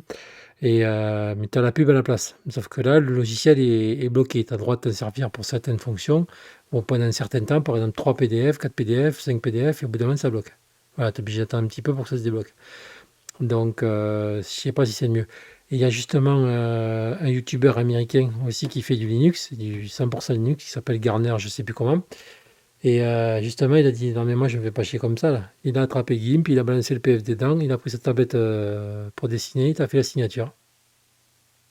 Oui, mais déjà, donc ça veut dire que le texte de base, enfin la consigne de base n'a pas été comprise. C'est-à-dire, Ben, signer un document PDF. C'est quoi l'astuce? C'est signer avec une signature, une image, ou c'est signer avec PGP? ah ben, Ce qui a du tout rien à voir. tu devais signer le PDF, dire que c'était bien toi qui l'avais signé. Donc, c'est le signer numériquement avec une clé qui t'appartient et signer le document Voilà. donc avec Mais une bon, clé PGP. sachant que si tu t'amuses à faire une signature aussi avec ta tablette graphique, c'est la même chose. Ah bah non, absolument pas. La tablette signature signée avec une tablette graphique, c'est rajouter en fait une image sur le PDF. Concrètement, ça, c'est simplement un mix d'une photo JPG avec une autre photo JPG. Parce que dans le PDF, généralement, si tu scannes un document, c'est un JPG dans un conteneur qui s'appelle PDF, tout simplement. Donc, c'est pas bien compliqué, hein. Tu peux extraire, d'ailleurs, chaque page, tu peux en extraire un fichier JPG, et puis tu rajoutes à la limite ton image signature dedans, et puis tu peux le réintégrer dans le PDF. Ok, t'as signé, mais ça reste qu'une image. Ça ne veut pas dire que numériquement, tu l'as signé. C'est simplement, ouais, visuellement, ok, il y a une signature d'apposer. Mais au niveau informatique, ça vaut absolument que dalle. À quel moment tu peux prouver que c'est toi? Ouais, c'est ma signature. Ouais, super, copier-coller. Je te fais signer tous les documents, quoi. Donc, ce qu'a fait aussi son compère est faux. Parce que justement, la signature ressemble à une signature, sauf qu'on ne peut pas dire qu'elle était numériquement. Ah non, acceptée. ça vaut absolument rien. La preuve. Les gens signent sur un papier blanc et ils disent à chaque fois que je vais signer un document, donc signer, j'ai envie de dire graphiquement, visuellement, je vais faire du copier-coller de cette signature. Ah super les gars, concrètement, C'est ce que je t'as fait. Oui, mais j'ai envie de dire. Pour faire des lettres de informatique. motivation, c'est ce que je fais. Oui, mais parce que oui, mais d'accord. Parce que c'est que tu envoies un courrier et en effet, le recruteur va l'imprimer et il va avoir ta jolie signature. C'est ça qui va faire la différence. On est d'accord. Ça s'appelle de la signature manuscrite sur document. Et encore, Tu as fait du entre guillemets, tu as fait du photomontage, même si c'est du copier-coller, tu as fait du photomontage ou de l'insertion de photos. Donc concrètement, qu'est-ce qui me prouve que c'est bien toi qui as mis ta signature sur ce document? J'ai pas de Oui, preuve. mais Concrètement, tu Cédric, aurais pu demander à ta mère de rédiger la lettre et de poser ton image de signature. Une signature au niveau informatique, c'est pas pareil. Une signature, tu as une partie publique et une partie privée. La partie privée permet de signer les documents qui vont inclure une signature numérique publique qui va être diffusable. Et comment on vérifie? Alors généralement, la signature numérique, tu ne la diffuses surtout pas, tu ne la passes à personne, hein. Dès que quelqu'un te demande ta clé de signature, tu dis absolument non, tu la gardes pour toi. Donc tu gardes ta signature, tu gardes ta clé et ça te permet de signer les documents. Donc là, ça va les signer avec une signature publique. Et là, comment on vérifie? On va faire matcher, on va dire, ben voilà, j'ai un document qui, soi-disant, Klaus vient de la signer. Monsieur Klaus, vous pouvez me le prouver? Ben oui, regardez, je vais faire matcher, je vais demander au document s'il a bien été signé avec ma clé numérique privée. Et là, tu fais du PGP en mode vérification et il va dire, oui, c'est bien lui, c'est bien lui qui a signé ce document. J'ai matché. C'est le principe du HTTPS, hein. Sur ton serveur, chez toi, sur ton serveur, de manière inaccessible, tu as une clé privée qui va signer les transactions de manière publique, qui va afficher le certificat public, et ça va chiffrer les informations qui vont transiter dans le tuyau. Et donc, quand l'utilisateur va appeler la page, il va recevoir cette clé publique et il va faire matcher, il va demander au serveur si les données qu'il a bien reçues correspondent bien à la clé privée du serveur. Et le serveur va répondre oui, oui, c'est bien ça. Ce que vous avez reçu correspond bien à ce que j'ai chiffré moi avec ma clé privée. Voilà, c'est ça la signature numérique. C'est deux choses différentes. oui, mais quand tu vas chez le notaire il s'en fout de ta signature numérique, il veut ta signature manuscrite. Et non, justement, ça y est, ils sont passés au mode numérique, les notaires, ils sont passés au dématérialisé. Alors, c'est intéressant, hein, parce que moi, l'année dernière, j'ai signé un truc pour le notaire. Hein. Alors, tu as en effet encore l'aspect manuscrit, où tu signes sur une tablette, je suis d'accord avec toi, où ça va apposer ta signature visuellement, mais t'inquiète pas que derrière, il y a du chiffrage de documents. Du chiffrement, pardon, pas du chiffrage. Il y a du chiffrement de documents avec clé privée. Donc on sait que la clé privée du notaire a bien encapsulé le document et donc le document n'est plus modifiable sans cette clé. Ou si elle a été modifiée, ben, vu qu'il n'y a plus la signature de la clé privée, ça pète et on dit que le document n'est plus valable. Voilà. Mais la signature que tu as mise sur ta tablette n'est là que pour un aspect graphique et lorsque tu l'imprimes. Mais ça s'arrête là. Et du coup, comment on fait pour signer un document sous Linux? Avec PGP, avec le programme notamment PGP, qui est simplement... c'est comme... Alors, je sais pas si tu fais du terminal, mais tu te connectes à d'autres machines. Non, tu fais pas? J'avais dit pas de terminal. Non, mais est-ce que tu fais du SSH? Non, j'ai pas de SSH. Eh bien, c'est le même principe. En fait, chaque utilisateur, lorsque vous créez un compte utilisateur sous Linux, normalement, bon, c'est pas toujours fait, mais normalement, tu as une clé privée qui est générée automatiquement dans ton home. Ben, cette clé de base, elle est utilisée pour le SSH, mais elle peut être utilisée pour également chiffrer d'autres documents. Donc après, tu utilises des logiciels comme PGP, comme... à un moment, Thunderbird le fait. Tu peux chiffrer également tes mails. Alors, ça n'utilise pas ta clé qui est dans ton home, ça utilise encore une autre clé. Mais c'est Thunderbird pour chiffrer. Alors, il signe et chiffre. Tu peux faire les deux. Il y a deux distinctions. Il y a signer en disant oui, oui, c'est bien moi qui ai envoyé ce mail, c'est bien mon identité, je ne me suis pas fait usurper. Donc, j'ai ma clé privée. Donc, en fait, celui qui va recevoir le mail, il va avoir la clé publique et il peut demander une vérification pour savoir si c'est bien ta clé à toi. Et tu as le chiffrement où le message va être chiffré. Donc, au moment où il va transiter de serveur en serveur jusqu'au destinataire, jusqu'à dans la boîte mail du destinataire, le message est chiffré. Si le destinataire n'a pas la clé publique pour déchiffrer, il ne pourra pas voir le message en clair. Voilà, donc tu as deux aspects avec une clé de chiffrement. Tu as signé le document en disant oui, c'est moi qui l'ai envoyé, et je veux confidentialiser mon document en le chiffrant, et seul le destinataire qui possède la clé publique pourra le déchiffrer. Voilà, mais graphiquement, enfin graphique, c'est-à-dire tu reçois un PDF, il faut que tu le signes. Bah, il faudrait. Alors, je connais pas de logiciel sous. Je connais pas. Tu vois. Aujourd'hui, je saurais pas faire. En effet, il faudrait que je cherche pour voir comment il faudrait le faire. Peut-être que j'irai sur Blabla Linux pour voir sa dernière vidéo. Donc, pour Guillaume voir. Slash, il avait raison. Voilà. Non, mais c'est du savoir-faire. Je me suis pas posé la question, donc en effet, je peux pas te le dire aujourd'hui. J'ai pas dit que ça n'existait pas. J'ai dit que je ne savais pas. Je peux pas tout savoir. Je sais pas tout sous Windows, comme je sais pas tout sous Linux. Donc sûrement qu'il y a une méthode. Peut-être que cette job permet de le faire. Il faut voir. Non, Et ça se trouve. je viens de vérifier justement. Et voilà, il y a marqué quand on regarde le logiciel, c'est-à-dire qu'il y a marqué. Attends, je vais choisir un PDF vite fait. Voilà, ça on s'en fout. Voilà. Donc il y a marqué signe. D'accord? Donc ça te génère Ouais. une signature. D'accord? Et tu la sélectionnes, c'est-à-dire que tu fais ce que tu veux avec. Mais si tu dis vraiment si c'est ta signature, c'est zéro, quoi. Ça fait juste un truc manuscrit, quoi. Il faut bien parler de signature numérique, hein, pas de signature graphique. C'est deux choses différentes. Voilà. Je ne sais pas. Au niveau numérique, je ne sais pas. Mais graphique, Je- enfin voilà, c'est que du graphique. Ça veut dire techniquement, si en plus tu n'as que des polices, si tu veux, qui sont déjà dans le logiciel, n'importe qui peut taper ce qu'il veut et se faire passer pour toi, quoi. Ah, mais carrément. Donc ça techniquement, vaut rien. oui, là, oui. Ça s'appelle du photomontage, hein. Ça C'est s'appelle ça, on est ni bien plus ni moins d'accord. du photomontage. Point. C'est c'est concrètement ajoutez-moi une signature sur un document dans GIMP, hein.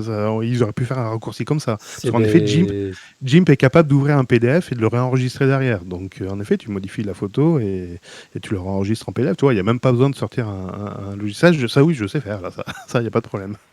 Mais c'est pas une signature numérique. c'est ce qu'a fait l'autre. Voilà. Mais si vous avez des idées, si je sais pas s'il y a un outil graphique qui permet de signer numériquement. En fait, le problème, c'est que derrière, il faut que l'information puisse être traitée par le lecteur. Si tu as l'information dans ton document, il faut qu'elle puisse être exploitée. Un PDF, c'est une norme, hein, c'est un truc qui a été défini par Adobe, donc c'est simplement un conteneur. D'ailleurs, c'est pour ça qu'on peut mettre des images. Il y en a qui ont réussi à mettre dans des PDF des serveurs web, hein. Donc c'est simplement un conteneur qui contient de la data. Donc à l'intérieur, ça peut contenir tout et n'importe quoi, un exécutable, un binaire, des images, etc. Donc si en face, vous avez le lecteur qui exploite cette information, ben je vois pas où est le souci. Il faut simplement avoir le logiciel qui permet de gérer ce conteneur et le lecteur qui puisse également le décoder, tout simplement. Ah bah, ça fera partie d'un podcast, ça, je pense. Il faut que je me documente avant parce que là, tu vois, Oula, tu vas lui donner du boulot là. Hein. Ah ouais, trop Tu de vas lui boulot là. donner du Ah boulot. ouais, mais bon, ça fait quand même Ouais, mais bon, J'ai une salle de bain à finir, s'il vous plaît, les gars. non mais t'as été à Sens pendant 20 minutes, on t'a écouté silencieusement, Ah, je vois ça majestueusement et tout. religieusement. Ah, c'est ça. Religieusement, on t'a écouté dimanche prochain à 20h45, c'est toi qui ouvre le bal, mon pauvre vieux. Hein. Mais en plus, tu as 6 vidéos à moi à regarder en plus, donc Et voilà. tu sais Quoi. quoi, je ferai une critique Traîne sur pas tes trop, vidéos quoi. dimanche prochain. J'espère que tu seras là. Non seulement tu vas faire une critique, mais tu vas aussi préparer le sujet, quoi. T'en penses quoi, Ben? Ah ben oui, parce que vu par les temps qui courent, je pense que c'est quand même important, quoi. Voilà. Et justement, il faut faire mentir et Guillaume Slash et toute la clique, là, comme quoi il n'y a pas Bande que de salauds. pas que du graphique. On peut faire du graphique sous Linux. Il n'y a pas que du terminal. Voilà. Ah bah, tu voulais te la péter, on t'écoute dimanche prochain. Non, je m'engage pas là-dedans. Non, j'ai plein de choses encore à apprendre et ça, ça m'intéresse pas. Là, actuellement, c'est pas mon cheval de bataille. On aura Actualia, il doit savoir. Lui. Eh ben, écoute, Actualia, si tu le sais, voilà, je suis preneur. J'ai bien dit signature numérique, pas graphique. Voilà. Attends, je vais regarder pour voir, on ne sait jamais. On va me dire des bêtises. Signer un document. Mais pour l'instant, j'ai essayé de chercher en même temps là que vous me parliez. Pour l'instant, je tombe sur des trucs qui n'ont pas de sens. En voilà. effet, il y en a qui évoquaient PGP, donc c'est ce que je disais. De toute façon, c'est simple. Tu encapsules ton PDF dans une signature. Enfin, c'est même pas ça. C'est tu fais passer ton PDF dans un logiciel PGP qui va te le signer avec ta clé. Et en fait, tu fournis le PDF avec ta clé à côté. En fait, c'est un espèce de fichier avec des zéros, A, B, etc.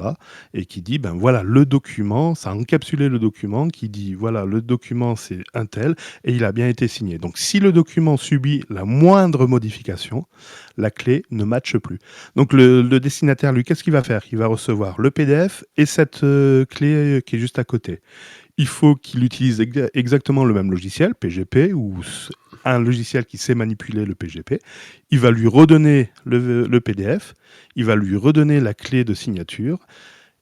Derrière, il faut qu'il ait également votre clé à vous, votre clé pas privée, hein, si vous avez bien entendu votre clé publique, pour savoir que c'est bien vous qui l'aviez signé. Et donc, quand il va le mettre dans cette moulinette, donc ça va matcher les trois, c'est-à-dire ça va vérifier que le PDF n'a pas été modifié, que vous l'avez bien signé vous, et donc le troisième fichier fait le match entre ces deux contraintes. Voilà. Tu nous C'est la compliqué, répètes hein. pour dimanche prochain? Je vous fais une répète en mode graphique, tout ça.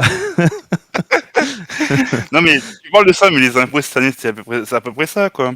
C'est-à-dire, tu t'arrivais devant ta fiche, tu lisais, tu cliquais sur le bouton, et eux, les impôts, ils se permettaient, ben, pour simplifier, d'injecter ta clé dans le document que tu as juste Et ben, c'est visualisé ça. et acceptation, quoi. Tu as entièrement raison, et d'ailleurs j'y pensais tout à l'heure, les impôts, c'est ce qu'ils font. Alors, à l'époque, tout au début, où tu signais tes déclarations d'impôts, c'était un peu barbare parce qu'ils te faisaient générer la clé sur ton ordinateur que tu devais stocker dans ton navigateur. Donc pour les non-barbus, ça piquait un peu, tu comprenais pas trop, puis d'une année à l'autre, tu paumais la clé parce que tu avais reformaté 3 fois ton disque dur sans sauvegarder cette fameuse clé.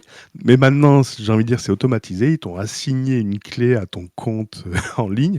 Donc, en fait, ça récupère automatiquement la clé quand tu te logs et ça signe tes documents comme ça. Et c'est en effet le fameux pavé textuel que vous voyez quand vous voulez télécharger la fameuse signature. Et justement, c'est pas votre signature manuscrite, mais c'est une signature numérique. Mais c'est exactement la même chose. C'est exactement ça. Voilà. Ouais. Bon, Donc les impôts auraient pu relever le défi de Linux Type, quoi. Carrément, ils l'ont même automatisé. C'est magnifique. C'est ça, ouais. bon, par contre, si Adobe le propose, apparemment, on peut le faire en ligne. Oui, par contre, Adobe, en effet, mais il faut être dans la suite Adobe, etc. Le ou avoir un problème, compte voilà, Adobe. non, même pas, ça te demande juste un compte. Là, je suis sur une page de chez Adobe, il y a juste marqué remplir et signer un PDF, donc tu as juste qu'à mettre ton PDF dedans. Mais c'est sûr, quand tu sais pas faire, tu fais appel à un professionnel. Donc, c'est pas Voilà, et étonnant. il y a marqué choisir. Voilà, bon, ça va me demander un compte, ça c'est sûr. Mhm. Voilà, Non, mais ça m'étonne pas. Vous connecter. Non, on peut se connecter avec Google ou Apple ou même Adobe. Voilà. Voilà. Mais voilà, ça m'étonne pas. Mais voilà, Oui, il mais faut bon, pas confondre si- signature numérique et signature manuscrite. Si ça peut te permettre de faire une signature numérique, moi je dis pourquoi pas. Mais carrément. Si et la ça- solution, justement sur Linux, si la solution peut être plus facile, bon, je sais, c'est pas bien d'avoir des comptes, mais au bout d'un moment, quand les choses sont compliquées, si on peut te la rendre facile, moi je dis pas, hein. C'est pour ça que c'est important de pas se passer les comptes. Parce que vous savez, les petits malins qui disent ah, mais là, les tweets, je me suis fait pirater mon compte, c'est quelqu'un d'autre qui les a envoyés. Mais en fait, légalement, ils sont responsables parce que c'est de leur signature. Alors là, c'est un peu biaisé parce que c'est Twitter qui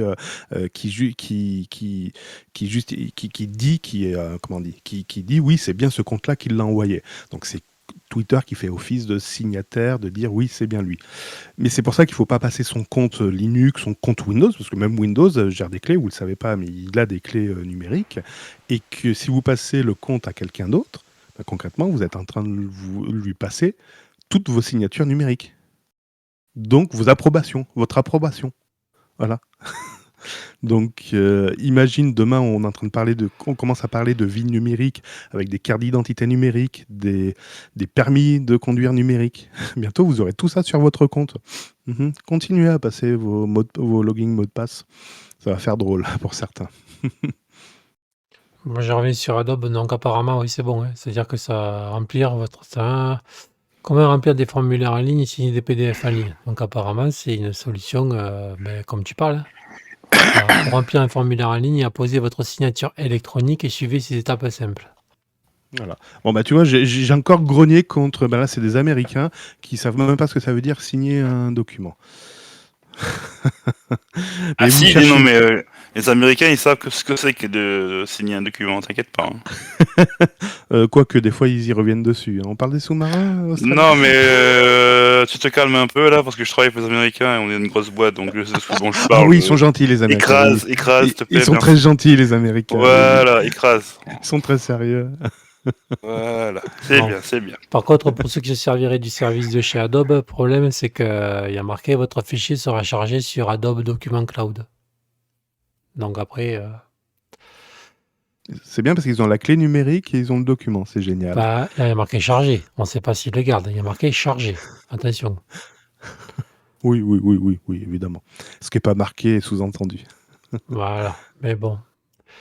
Donc, si un développeur Linux qui nous écoute, eh ben, vous avez du boulot. Hein, voilà. Donc, je vous ai Non. trouvé votre prochain logiciel à faire.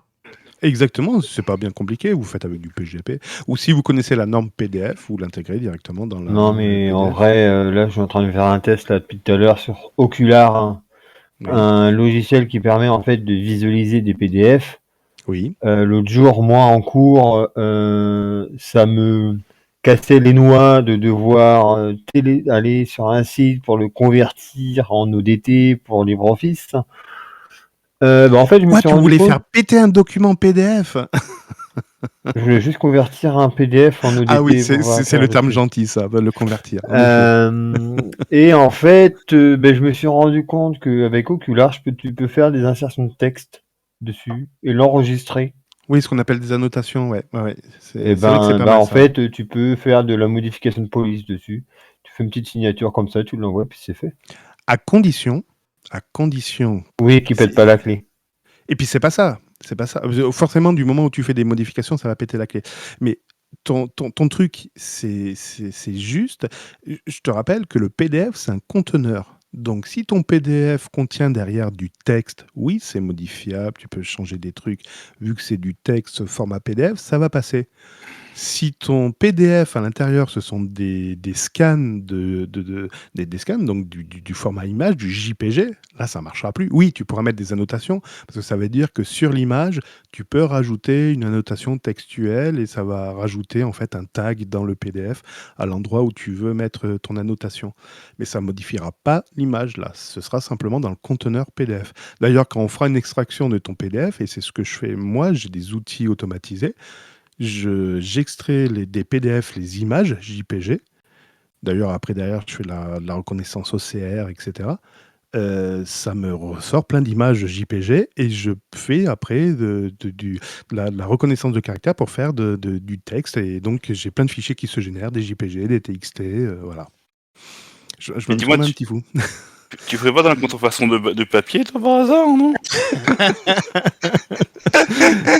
Non, mais après, j'ai l'impression que t'es un couteau suisse, en fait. Ben, Bah, il est j'essaie pas de loin, il est vous à poser. Chambéry, donc il est juste à côté. Oui, je suis pas loin de la Suisse, c'est vrai. Je travaille avec eux en plus. Non, Comment? Tu travailles avec l'ennemi? Je devrais pas dire dans quoi, mais voilà, je travaille avec des Suisses, ça suffit amplement. Voilà, D'accord, je ok. m'avancerai pas plus. Et non, je suis très technique, donc voilà. Tu vois, la dernière fois, je m'emmerdais. Non, je plaisante, je m'emmerde jamais. Mais je me suis posé la question. Tu sais, quand on fait des photos, on fait des centaines de photos, etc. Alors le jour de l'an, c'est encore pire. Hein, on a des milliers de photos parce qu'on récupère les photos de tonton, tata, grand-père, etc. Et derrière, ben qu'est-ce que tu fais? Comment tu les classes? Tu mets pas tout ça dans l'image et puis tu dis qui vivra verra. Non, parce qu'après tu te retrouves avec des dizaines de milliers de photos. Mais tu essaies de faire un classement.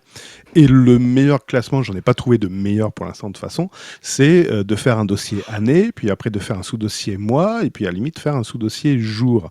Sauf que ça me broutait le chou de sélectionner les photos et de les déplacer dans les sous-dossiers.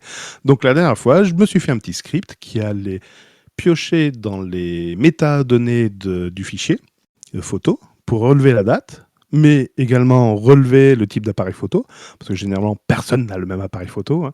Même sur un smartphone, personne n'a le même smartphone. Et derrière, ça me crée donc les sous-dossiers année, mois, jour, et puis à la limite l'appareil photo quand il y a plusieurs modèles. Et donc ça me reclasse automatiquement mes photos. Donc maintenant je suis content, toutes mes photos sont triées, j'ai automatisé le process. Voilà, je suis content. Il est content. C'est ça. Mais oui, je suis très, entre guillemets, procédurier, donc j'essaye de m'avancer, de me faciliter la vie dans la gestion de mes documents, mes photos, etc. Voilà. Ben, c'est bien, il faut.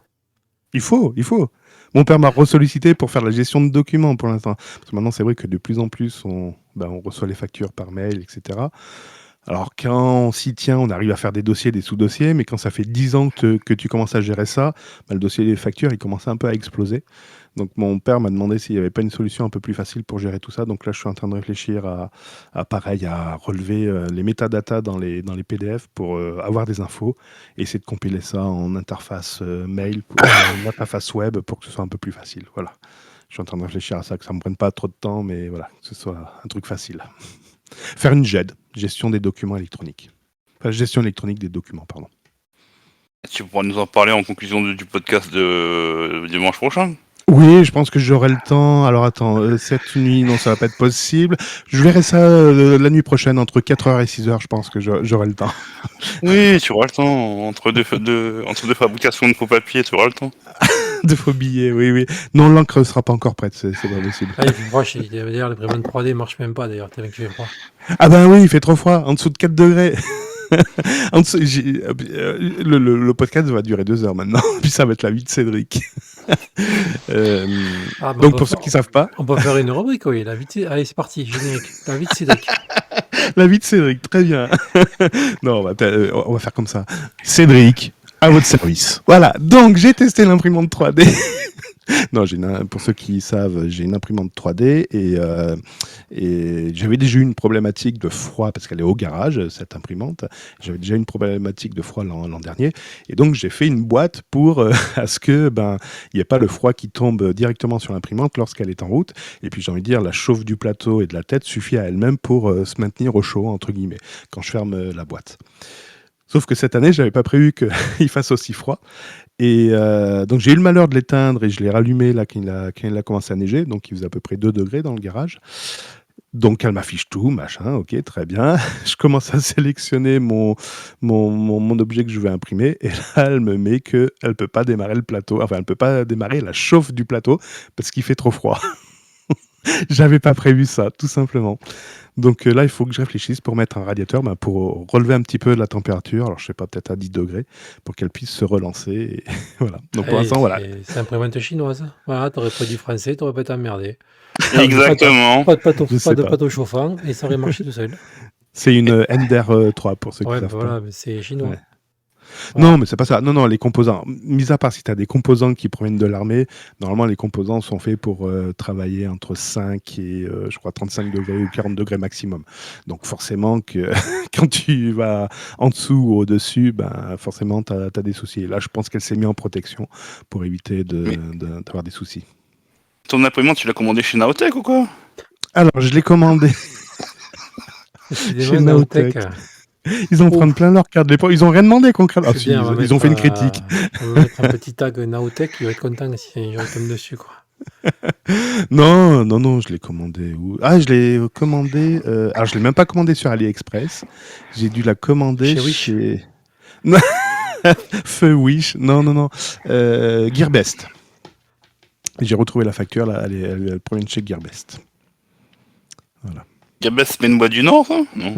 C'est chinois. Si, de la Chine du Nord, tout à fait. La Chine du Nord, t'as raison. La Chine du Nord. C'est comme AliExpress, c'est pareil. Moi, c'est un peu plus sérieux, il paraît. Je sais pas si c'est sérieux ou pas. À l'époque, je commandais sur Gearbest. Maintenant, je commande plus sur Amazon, tu vois. J'ai des passages comme ça. Voilà. Non, en ce moment, c'est plutôt... on freine des cas de fer pour commander.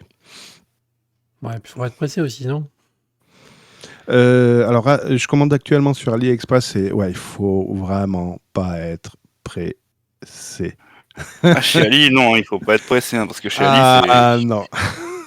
J'avais besoin de résistance et c'est vrai que le meilleur prix c'était sur AliExpress. Ouais, mon projet, il a mis 1 mois et demi pour se terminer. Voilà.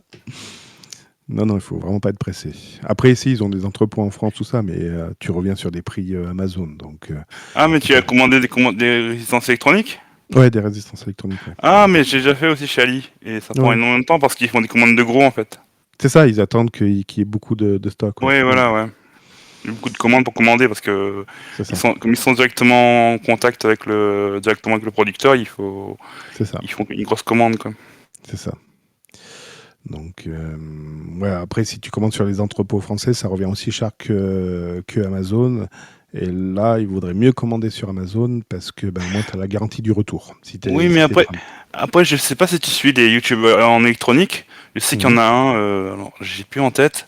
Il a fait une vidéo coup de gueule il y a pas très longtemps, justement, là, comme quoi les gros constructeurs de composants électroniques, les particuliers, ils s'en battent les couilles, hein. Tant que c'est des professionnels ou des entreprises qui commandent, pour eux, ça convient. C'est ça pour les ventes. Et après, ils disent aux particuliers de les démerdez-vous sur les forums, quoi. Ah oui, mais carrément, on est Ouais. d'accord, on est vraiment abandonné. À l'époque, je commandais un magasin physique quand j'étais sur Grenoble. Il y avait un magasin qui s'appelait OM Électronique, ça s'invente pas. Bon, depuis, il a été remplacé par une agence immobilière. Il y avait un Chinois, c'est pas péjoratif, hein, il y avait un Chinois du côté de la place Verdun. Je sais même pas s'il est toujours là. Les prix étaient assez concurrentiels.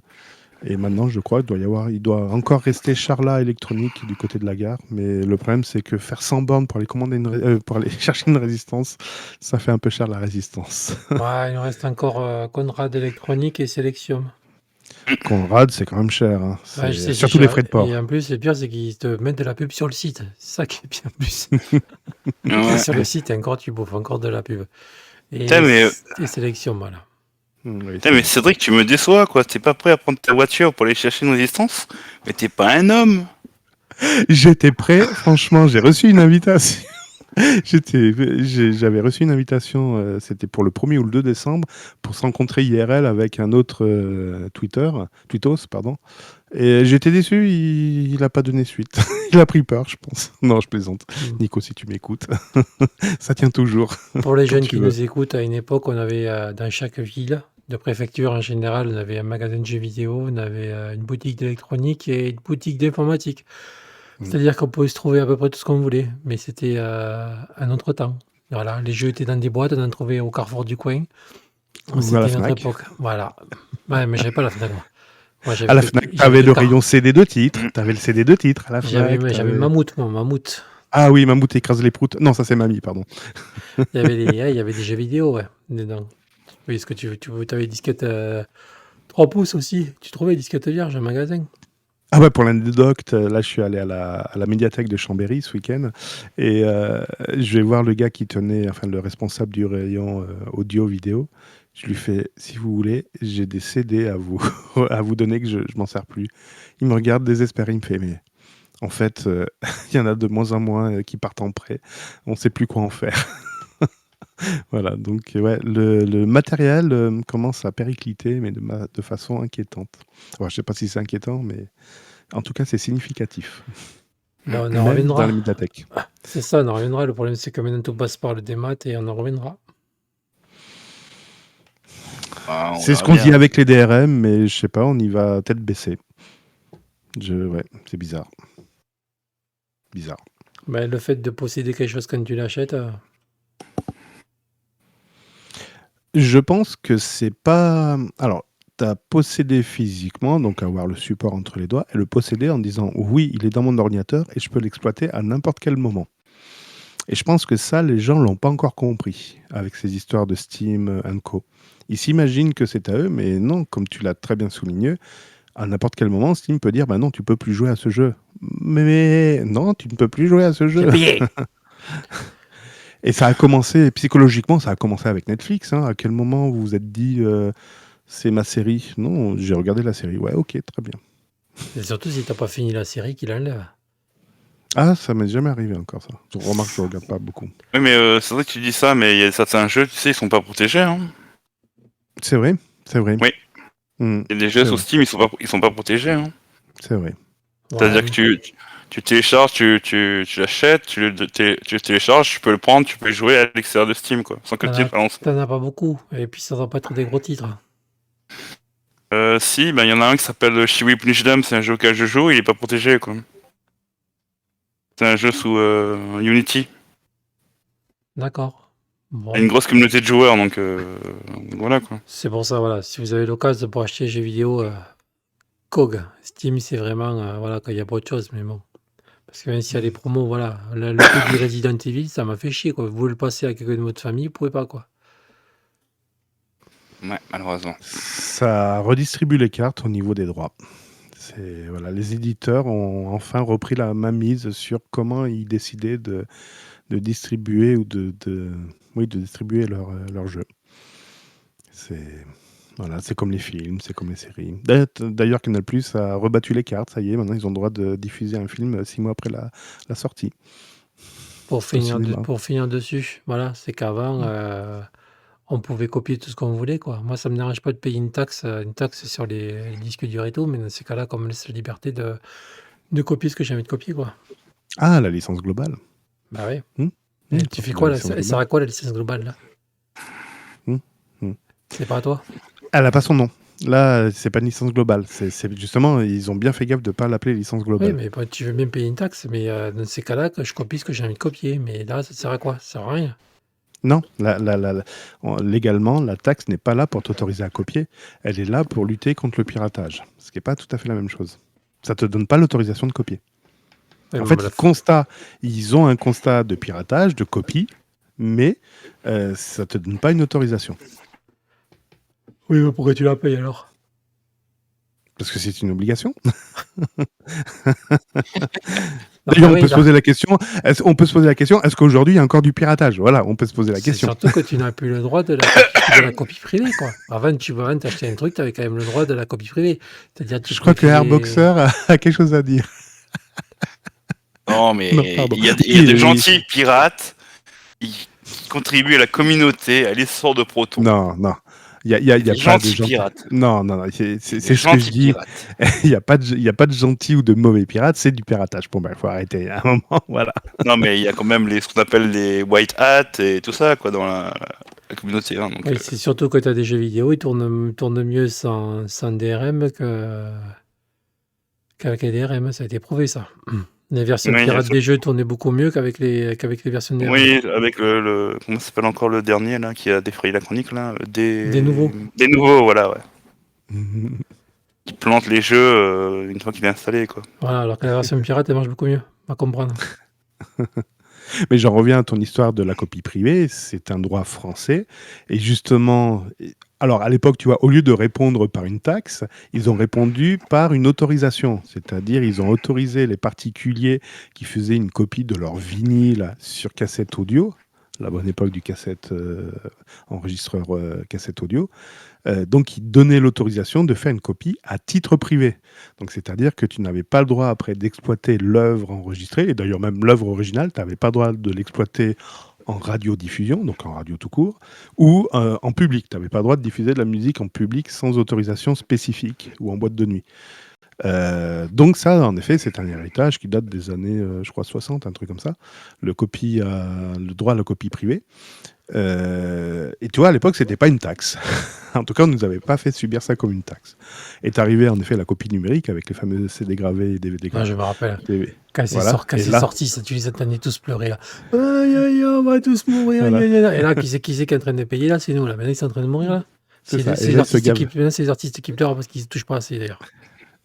Et là, ils se gavent bien. Oh, bah, il y a eu l'âge d'or de la musique, hein, années 80, 90, début 2000, où tu avais plus de chanteurs qu'auditeurs. C'était presque ça à un moment. Hein. Universal, ils ont bien fait leur chou gras là-dessus. Voilà, mais là, c'est les artistes qui pleurent parce que justement, ils touchent pas leur beurre par rapport à toutes ces plateformes qui se sont ouvertes. Et voilà, c'est la maison de disques qui ramasse. Attends, je vais faire une remarque à la con, mais qui n'est pas totalement fausse. À l'époque de Bach et de Schubert, ils étaient combien là? Ils n'étaient pas 10 000. Aujourd'hui, je trouve qu'il y en a un peu trop d'artistes. Il y en a qui arrivent à faire leur trou, d'autres moins. Est-ce que c'est justifié? Je ne sais pas, je pense pas. Il y en a qui ont du talent, ils ne sont pas connus. C'est comme une d'autres distribution Linux. Faut qu'il y en ait pour tous les C'est goûts. ça. C'est ça. Il y en a qui sont connus et qui n'ont pas de talent. Enfin voilà, il y en a pour tous les goûts. Il y en a pour tous les goûts. Ah, après, c'est le temps qui fait la purge. Voilà. Mais ça paye plus. En effet, la musique, ça paye plus aujourd'hui. Bah, c'est comme tout. Celui qui j'ai regardé justement. Ah, en parlant de ça, on a oublié. Il y a un super reportage qui est sorti sur Arte, je vous le conseille. C'est en vidéo sur YouTube. Si j'arrive à le retrouver. Ah, ton reportage sur les algorithmes, c'est ça? C'était génial, je l'ai regardé justement, je vous le conseille. Et justement, dedans, D'accord. il y a des artistes qui parlent de Facebook et tout ça, voilà. Et ils parlent de Mastodonte, justement, qu'il faut se passer de Facebook et passer là-dessus. Et justement, ils essayaient, eux, d'amplifier le mouvement. Bon, ça se passe en Allemagne, mais c'est assez récent, hein. Oui, je l'ai vu, il est top. Ah, voilà. Bon, merci, Klaus. Ah, génial. Et voilà. Et là, on apprend quand même pas mal de choses et on voit qu'il y a quand même des gens qui essayent quand même de se bouger, quoi, dans ce monde. Et ça fait plaisir. Surtout quand on voit que c'est des artistes qui veulent se bouger, de faire autre chose, quoi. Hmm. Donc voilà. Du coup, je me pose la question d'aller voir ce que c'est Mastodonte en fait. Je connais pas. D'accord. Alors, simplement une parenthèse sur les Allemands. Ils ont toujours été précurseurs par rapport à la majorité des Français, justement sur les réseaux connectés, etc. Avant l'Internet, ils avaient déjà des forts Deutsche réseaux Qualität. de... Ils avaient des forts réseaux comme ça. Alors, on peut appeler ça réseaux sociaux, parce que c'est le mot à la mode, mais avant, voilà, ils avaient des forums, etc. Et ils ont toujours été assez précurseurs là-dedans. Donc, ça m'étonne même pas ce que tu me dis. Voilà, c'est vraiment pas du tout étonnant. Mastodon, alors, c'est concrètement, c'est l'idée de dire qu'il faut arrêter de centraliser le pouvoir aux mains de deux, trois gros puissants. Et Mastodon, en fait, ça s'attaque à Twitter en disant il faut pas donner le pouvoir à Twitter. Donc en fait, ça fait grosso merdo, hein, je grossis le trait, mais on va éviter d'entrer dans le détail. Ça fait exactement la même chose que Twitter, sauf que au lieu d'être sur un serveur centralisé géré par une personne, tu peux faire autant de serveurs Mastodon que tu veux. Donc en fait, quand tu vas t'inscrire à une instance de Mastodon, donc à un serveur ou un réseau de serveurs d'une instance. Donc tu vas appartenir à cette instance. Et l'avantage, c'est que toutes ces instances sont interconnectées. Donc toi Et qui es inscrit... c'est le fameux réseau fédéré. C'est exactement ça. Toi qui es inscrit sur l'instance numéro A, moi je peux m'inscrire sur l'instance numéro B, donc je verrai mon flux sur l'instance B, mais je peux très bien envoyer des messages sur quelqu'un qui est sur l'instance A. Voilà, l'avantage, c'est que c'est décentralisé, l'information est décentralisée. Alors après, tu peux rajouter le fait que ce soit pas géré par des puissances commerciales, etc., etc. Enfin, tu peux... Mais il faut garder en tête, Internet, ça doit être décentralisé. Ça a été créé pour ça. Ça répondait à une problématique de la centralisation. Il fallait décentraliser l'information. En redonnant le pouvoir à Facebook, à Twitter, à Google, on recentralise l'information. Il faut arrêter cette connerie. C'est eux qui décident là actuellement. Hein, les pleurnichards là, sur YouTube qui disent YouTube, il m'a... Ben oui, parce que vous leur avez donné le pouvoir. C'est ça le problème. Eh ben, pleurez pas. et, et le pire, c'est qu'ils ont le droit. Parce que concrètement, vous êtes dans une sphère privée, vous êtes sur YouTube, c'est YouTube qui fait sa loi. Alors même si les gouvernements essayent de s'immiscer là-dedans, c'est une société privée à droit privé. Elles vont pas faire certes des choses illégales, mais si elles ont décidé de vous virer parce que votre comportement ne leur plaît pas, elles n'ont pas besoin de se justifier, elles peuvent vous virer. Imaginons demain, vous ouvrez vous un forum ou un service et vous décidez qu'il y a des gens qui vous plaisent pas, vous les virez, vous avez tout à fait le droit, vous êtes en droit privé. Donc arrêtez de donner de la puissance à ces réseaux privés. Ils le méritent, mais vraiment pas. Voilà. On va pas trop aller dans cette orientation parce que ça peut déboucher sur ce qu'on appelle le librisme. Ouais, On va dire qu'il faut modérer. Ouais, il faut modérer un petit peu. Il faut un peu des deux de chaque monde, quoi, on va dire. Je dis pas que ce que Google a proposé, j'ai pas dit que c'était le mal absolu. Au contraire, Google a eu de très bonnes idées, de très bonnes initiatives. Ils ont montré pas mal de choses qui sont bien. La preuve, alors je vais dire Mastodon, mais non, c'est pas Google. Mais si le concurrent de YouTube, Peertube, si Peertube est sorti, c'est parce qu'il y a une émulsion. Il fallait concurrencer YouTube. Donc Google a eu de très bonnes idées, a eu de très bonnes initiatives. Ça a vraiment émulé l'envie créative et d'aller un peu plus loin que ce qu'on connaissait à l'époque. Donc, libriste, non, je dirais décentralisé. Voilà. Ouais. Il y a une nuance. Je suis d'accord avec toi, il faut faire gaffe, il ne faut pas non plus partir dans l'extrême contraire. Moi, j'ai une phrase qu'on m'a toujours dit, il faut éviter les extrêmes. Que ce soit d'un côté ou de l'autre, il faut savoir modérer sa parole. Voilà. Donc, je te D'ailleurs, rejoins là-dessus. en parlant de ça, d'ailleurs, il y a aussi Micode qui a invité Pouillou, je sais pas si vous connaissez. Il travaille chez Framasoft. Cette semaine, ils ont fait un podcast et une vidéo et justement, ils reviennent là-dessus. Ils parlent de Pertube, de Framasoft, des Framapad et tout ça. Ah oui, Donc, j'en ai entendu parler. Le titre putaclic, c'était Est-ce que FreeTube est un échec, c'est ça? ouais, Pertube est un échec. Ouais, c'est ça. Voilà. Oui, pardon, PeerTube est un échec. Donc, Et la réponse est cinglante, c'est non, c'est pas un échec. Non, La preuve, parce on a que réussi voilà, à créer un concurrent de YouTube. Non, Voilà. non, du tout, tu vois, c'est justement, il le dit bien textuellement dans la vidéo, je ne vais pas non plus trop vous révéler parce qu'il faut quand même que vous ayez voir la vidéo. Et Pertube n'est pas fait pour concurrencer YouTube, bien au contraire. C'est-à-dire que c'est pour vous montrer que vous pouvez monter votre propre instance C'est ça. et reprendre le pouvoir sur les GAFAM. C'est-à-dire pour éviter que tout soit centralisé sur un côté. Tu peux être autonome. Si tu as envie d'être autonome, Voilà. tu peux être autonome. C'est pour ça que je vous conseille d'aller voir aussi le reportage. Donc cette semaine, si vous ne savez pas quoi foutre, vous avez jeté des tomates sur Guillaume Slash. Je sais Des plus tomates comment pourries, s'il vous je sais plaît. plus Des comment ça tomates s'appelle pourries. leur chaîne là. Naotech, voilà. Naotech TV. Ça, vous finissez par ensuite vous avez Underscore à aller voir et vous finissez par Arte. Donc voilà, vous avez de quoi occuper votre soirée pendant. Et puis, je veux bien que quelqu'un me code un programme pour signer les PDF. Ah non, mais il y a Adobe. S'il faut Comme ça, je pourrais pognon. le présenter dimanche prochain. Voilà. Bon, sur ce, je crois qu'on a fait le tour. Oui, après 30 minutes d'émission. Voilà, 30 minutes, ça fait 1h35 exactement. Oh punaise, ça dérape. Il faut plus l'inviter, je te Non, jure. mais non, ça va pas déraper, c'est bien. J'aime bien, moi, comme ça, c'était animé, c'est très bien. Eh bien, notre bonsoir aux nos auditeurs de l'Est, du Sud et de l'Ouest. Salaud. Va. Tu vas voir, toi, si je te croise dans les rues. Et T'as oublié nos amis des territoires de département d'outre-mer aussi.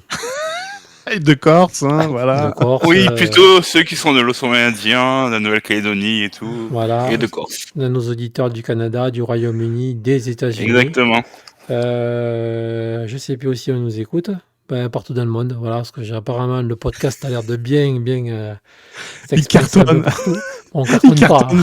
Il y a un endroit, je comprends pas, il cartonne pas. Je vois pas où. Madagascar aussi. Madagascar, bonjour. Voilà.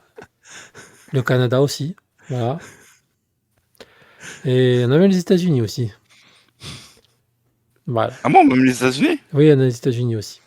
On est au Stateman. On est au Stateman. Ouais, bon, pas, Trop Et pas aux États-Unis du Nord. Hein, c'est... pas grand-chose, 2-3%, mais bon, ça fait une personne. Mais oui, mais c'est quand Airboxer réécoute le podcast, vu qu'il travaille pour une boîte américaine, ben voilà, ça sort de là-bas en fait. C'est le VPN. Ah, exactement, ouais. C'est le VPN, tu vois quoi.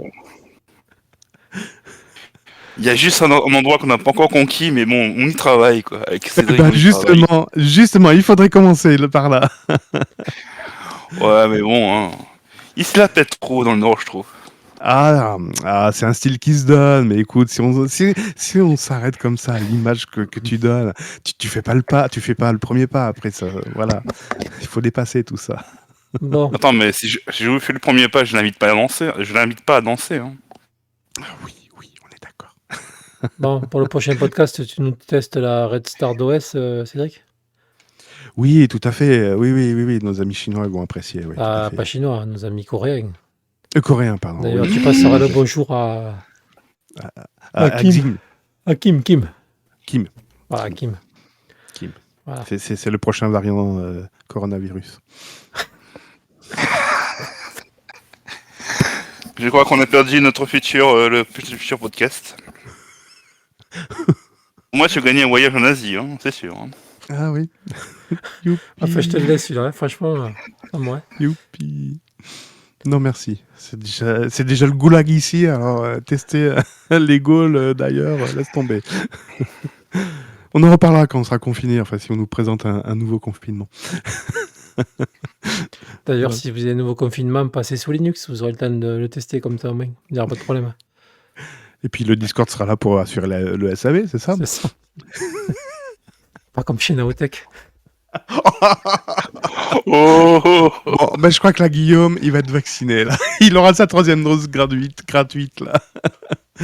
Oh, pétard. Bon, Guillaume, si tu nous écoutes, hein, c'est pas méchant. Hein. Par contre, on t'attend pour le prochain podcast, si tu veux. T'auras de quoi te défendre. Bon, sur ce, on va couper parce que sinon on va jamais se dire au revoir. Non, et surtout qu'on a perdu Klaus, là. Il est sous l'eau, là. Klaus. Tu dors. Ciao, Klaus. Fais dodo. Bon, allez, sur ce, je crois qu'il est temps de se dire au revoir. Allez, Bonne soirée. bonne soirée à la Allez, bonne prochaine. soirée, à Merci bientôt. encore. Ciao. Bye bye. Merci pour l'écoute. Bonne soirée. Ah, ben non, il était pas mort.